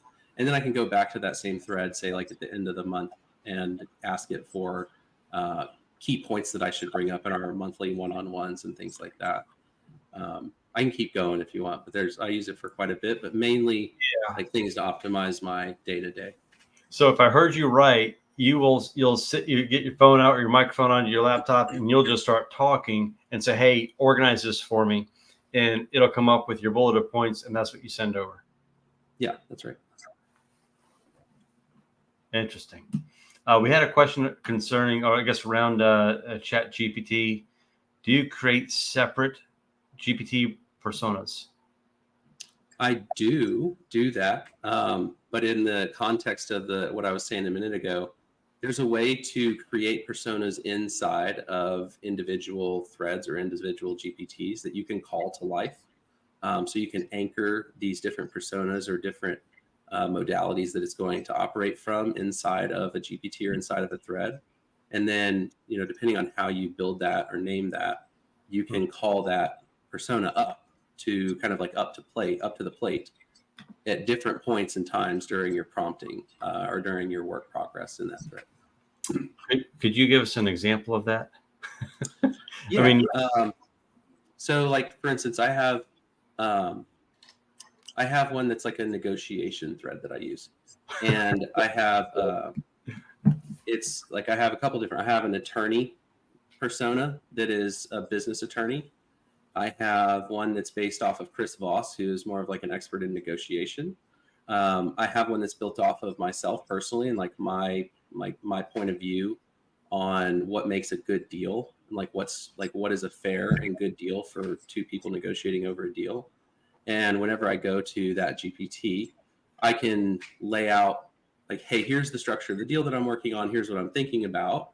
And then start asking, like based off of, I think I call it Voss is the main one for like Chris Voss. Based off this, would you please give me a bunch of tips and tricks on how I should communicate my stance on this? And then the other one I call is just like at me. So like I can ask it to like, well, what would my opinion be based off at me's, persona? And then I can lay out like, can you please tell me if I've missed anything from a legal business like perspective? Wow. So those personas, go ahead, Sandy. I was just going to say that's a question based on what Sarah is asking, but does it not remain in the shared / overall memory? So it doesn't go to the shared overall memory because that has a bit of a limit. Inside the thread is like inside any individual one thread is where you can really make these things come to life. You want to actually like bring them up into the thread so that as you start prompting your way down that thread and then you ask for that persona to come back up, it's going to reach back up further in the thread and pull that information back down into the active portion of the thread that you're like where you're talking in. Huh. That's fascinating. And I like the idea of the negotiation tool. So you can upload Chris Voss's book and say, hey, or is that a persona that's already pre-existing inside of a chat GPT? How do you find those personas? How do you develop them? I like to build my own off of my own like mega prompts. I call it like black magic AI prompt engineering. You have there's some cool stuff that you can do to really lay out how it's going to think and exist based off of like these mega prompts. Wow. So I'm going to go into AI and say, tell me more about prompt engineering and what type of and just start asking it. Like, I'm going to ask you to teach me how to use you because that's a great place to start. That's a really great place to start. Prompt engineering. I'd never even heard of that until this. And I was telling my son who's 23, he's like, oh yeah, prompt engineering. I'm like, do they teach it in college now? I don't know. He just graduated. That's too funny. Well, Tobias, let me give you a shout out and an opportunity for a shameless plug. How does someone reach you? You can just ask the bot to reach out to me, and it can get you in touch. It'll help schedule a call with me if you'd like to touch base, or shoot a message there. Alternatively, you can email us support@techdoubtpros.com, and myself or someone from our team will connect with you. And we'd love to have an opportunity to just talk with anybody about whatever they're trying to solve. Awesome. I can't say thank you enough. It's because of folks like Sandy and yourself and Michael Silvers and Karen Hall, all the speakers. We had over 50 speakers for 2 days. Just give selflessly and of their knowledge, of their time, of their wisdom, of their experience, and they just pour their hearts out to the world, literally the world. Absolutely phenomenal. We're going to go into a end of day recap. I'd love for you to hang out if you have 10 minutes and recap it with us. Yeah, let's do it. That'd be great. Okay. And thank you, Tom. I know that I'm going to bring this- Karen up. Oh, you got her for me. There we go. No, it's not me. It's really the team, and I'm just a small cog in a big wheel. So, Karen, welcome back up to the stage. Thank you. We have had a crazy 2 days full of information. I have pages and pages of notes. I really don't even know where to begin. I was like this last night. Is like, where do I start? So I'm going to throw that out there to all of you, and even the audience. I would love to know the audience's largest takeaways. If you want to put that on LinkedIn chat or on the Facebook page here, I'll try my best to articulate what I'm seeing, or if it comes up in the comments here. So, Sandy, Tobias, Karen, you guys want to kick things off for the next 10-15 minutes? Sure. I mean, for me, right now, with all the notes that I took, and I tried to be on here as much as I could, it's going to be really diving deeper into ChatGPT, because I learned so many things that I had no idea that it could do. So that's the one thing. The other one is I closed the thing. It's a Predis, PREDIS.ai.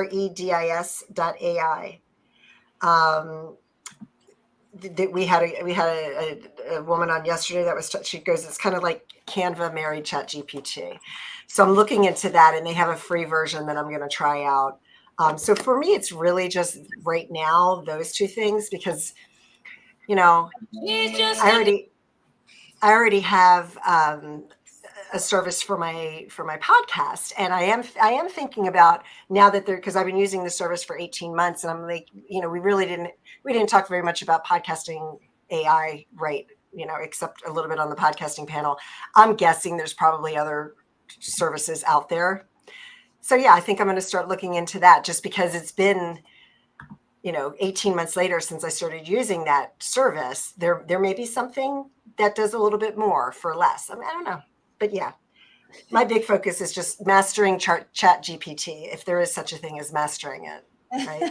Yeah, I think it just keeps evolving, so we have something to learn, you know, every day. But yeah, that was just this morning that Jackie Wilkinson was teaching us about the Predis and the. Oh, that was this morning. See, that was just this morning. There's been so much that has happened between then and now.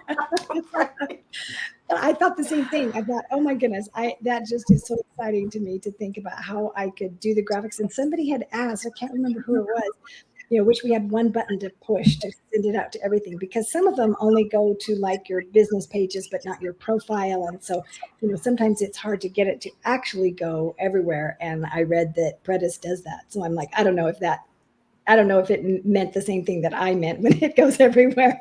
But yeah, I thought that was really great. And then the real time, you know, experience of using ChatGPT and having Barbie Ray teach us about the prompts, just like Tobias was saying about prompt engineering, and loading a whole book onto ChatGPT. You know, if I wrote a book, which, you know, I'm doing, but to have that to know me and to load my podcast transcripts and, you know, all the different things, I just thought, wow, that's awesome. Tobias? Yeah.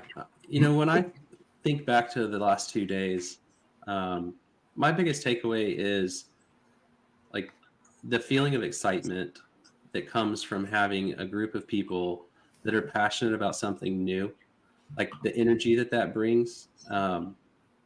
It's a very inspiring thing to be around people who are all drawing energy off of each other and pushing in a direction over like new accomplishments that they're making. And I know that there's all kinds of opinions about the good and the bad of it, but from my perspective, if you look at what just happened over the last 2 days, like this was only all good, right? And so it's, to me, something that I already love about AI is that while people think that it's detracting from or taking away from the human experience in the world. Like here we all were 50 different speakers and hosts and everybody coming together to do a thing, and we all work together to make this happen, to give value to the world. And there's nothing bad about that, in my opinion. Yeah. I have to say that I really enjoyed Hector Garcia. Hey, Jen, and that is GEN, 11 Labs, Mosaic, and then also going all the way back to Manoj.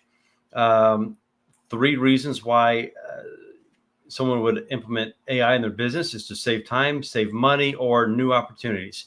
It can be boiled down to just that right there. I mean, and that's just today. I mean, there were so many. Get Munch, previous year I mentioned, Descript video.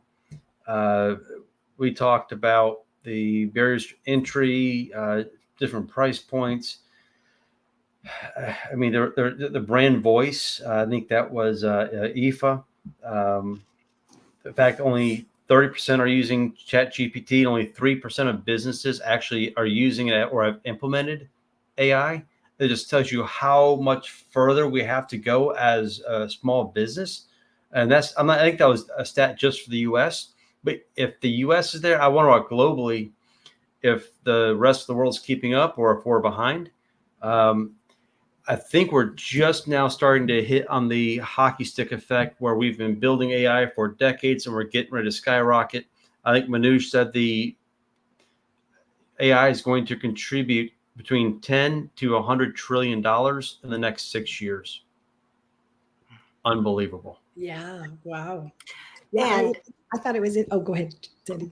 I was just going to say, to tag on to that, what Aoife was saying, you've got so many people that are starting, businesses. They're trying to do different LLMs.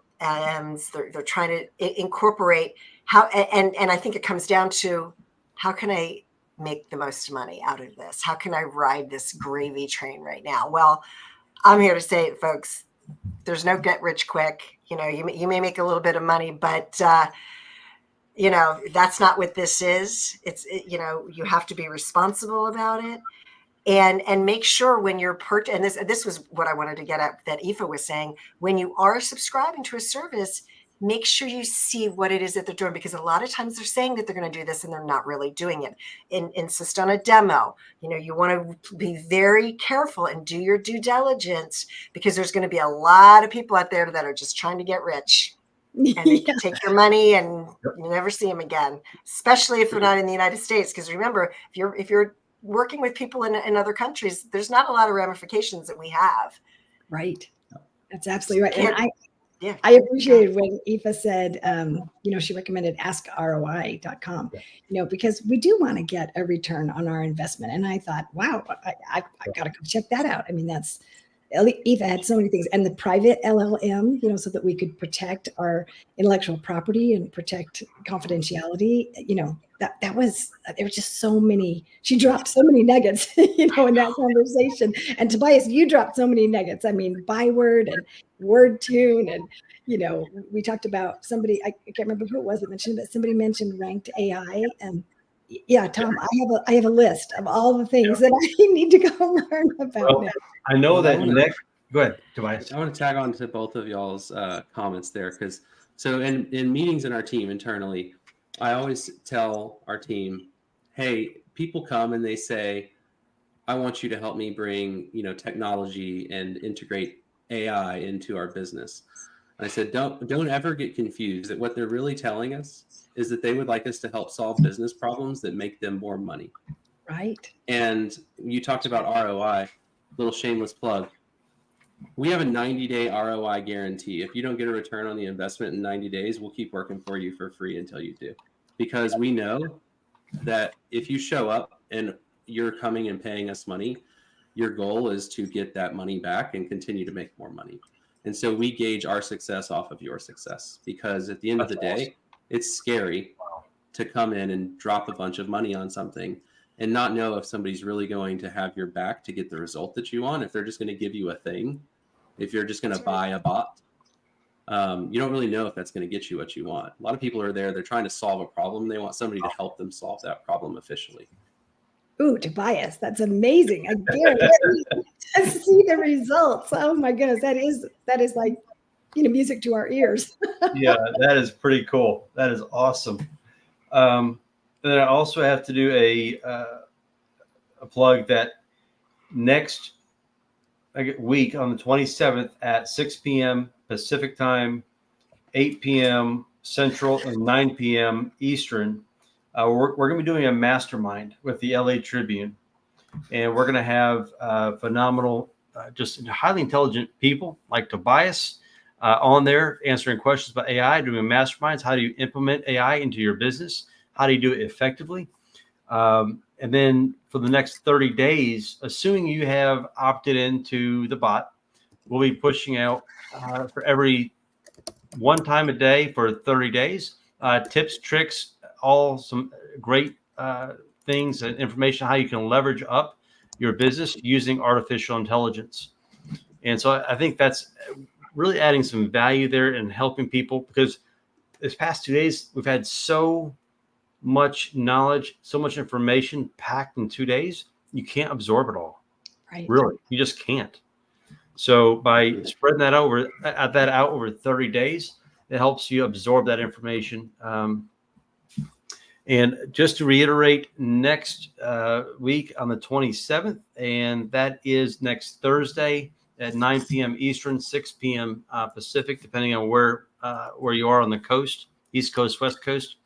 If you have subscribed to the text bot, then you'll be invited to that mastermind. We're going to try and get word out in other ways, but that is the most immediate way. And we are just about wrapped up the next couple of minutes here. Let's go round robin and last thoughts. I'll jump in and start here. I would just leave everybody with this, and something that Manoj said earlier. If you're on the fence, if you're not sure about whether or not you should start putting some time and energy into, at a minimum, learning about artificial intelligence and what it can do, it's really important. Like this isn't crypto, like where we're still like not sure how this is all going to pan out. Like everybody's very sure how this is all going to pan out. Get on the boat or stay on the dock, because that's going to take us to a whole new world. Right. And that reminds me of the comment that I was thinking the same thing, like the replacing jobs and all the different, advances. Well, would we want to ride a horse from here to New Zealand? Well, no. We're grateful to have an airplane, and and so I was just thinking, and so many of the speakers said, they wish they would have started earlier. They wish they would have known, how to use these tools earlier. Well, it's never too late. Start today, and start with one step, one tool, and learn ChatGPT and move forward. Awesome. Yeah. Yeah. No, ditto. Thank you, Tom, Karen, Tobias, all the other speakers, Michael Silvers, LA Tribune. It's been really incredible. I have learned so much. And you have to get on this boat. I said this earlier today. You've got to get on, or yesterday. What was it? Can't remember. It's all kind of flowing together. But if you have a business, you need to learn AI. And for the world out there, anybody listening, please don't worry about it. It's going to be a while before jobs are being replaced. I've heard multiple people say today that it's enhancing things. And if you're an employee and you work for a company, learn how to use IA. Obviously, you want to make sure your company has those rules and regulations and the standards, which I know a lot of companies are having to do. They're forced to. There's no, I actually, when I was on my break and we were having dinner, I said, he doesn't talk about it. My husband's a CTO of his company. And he's the owner of the company too.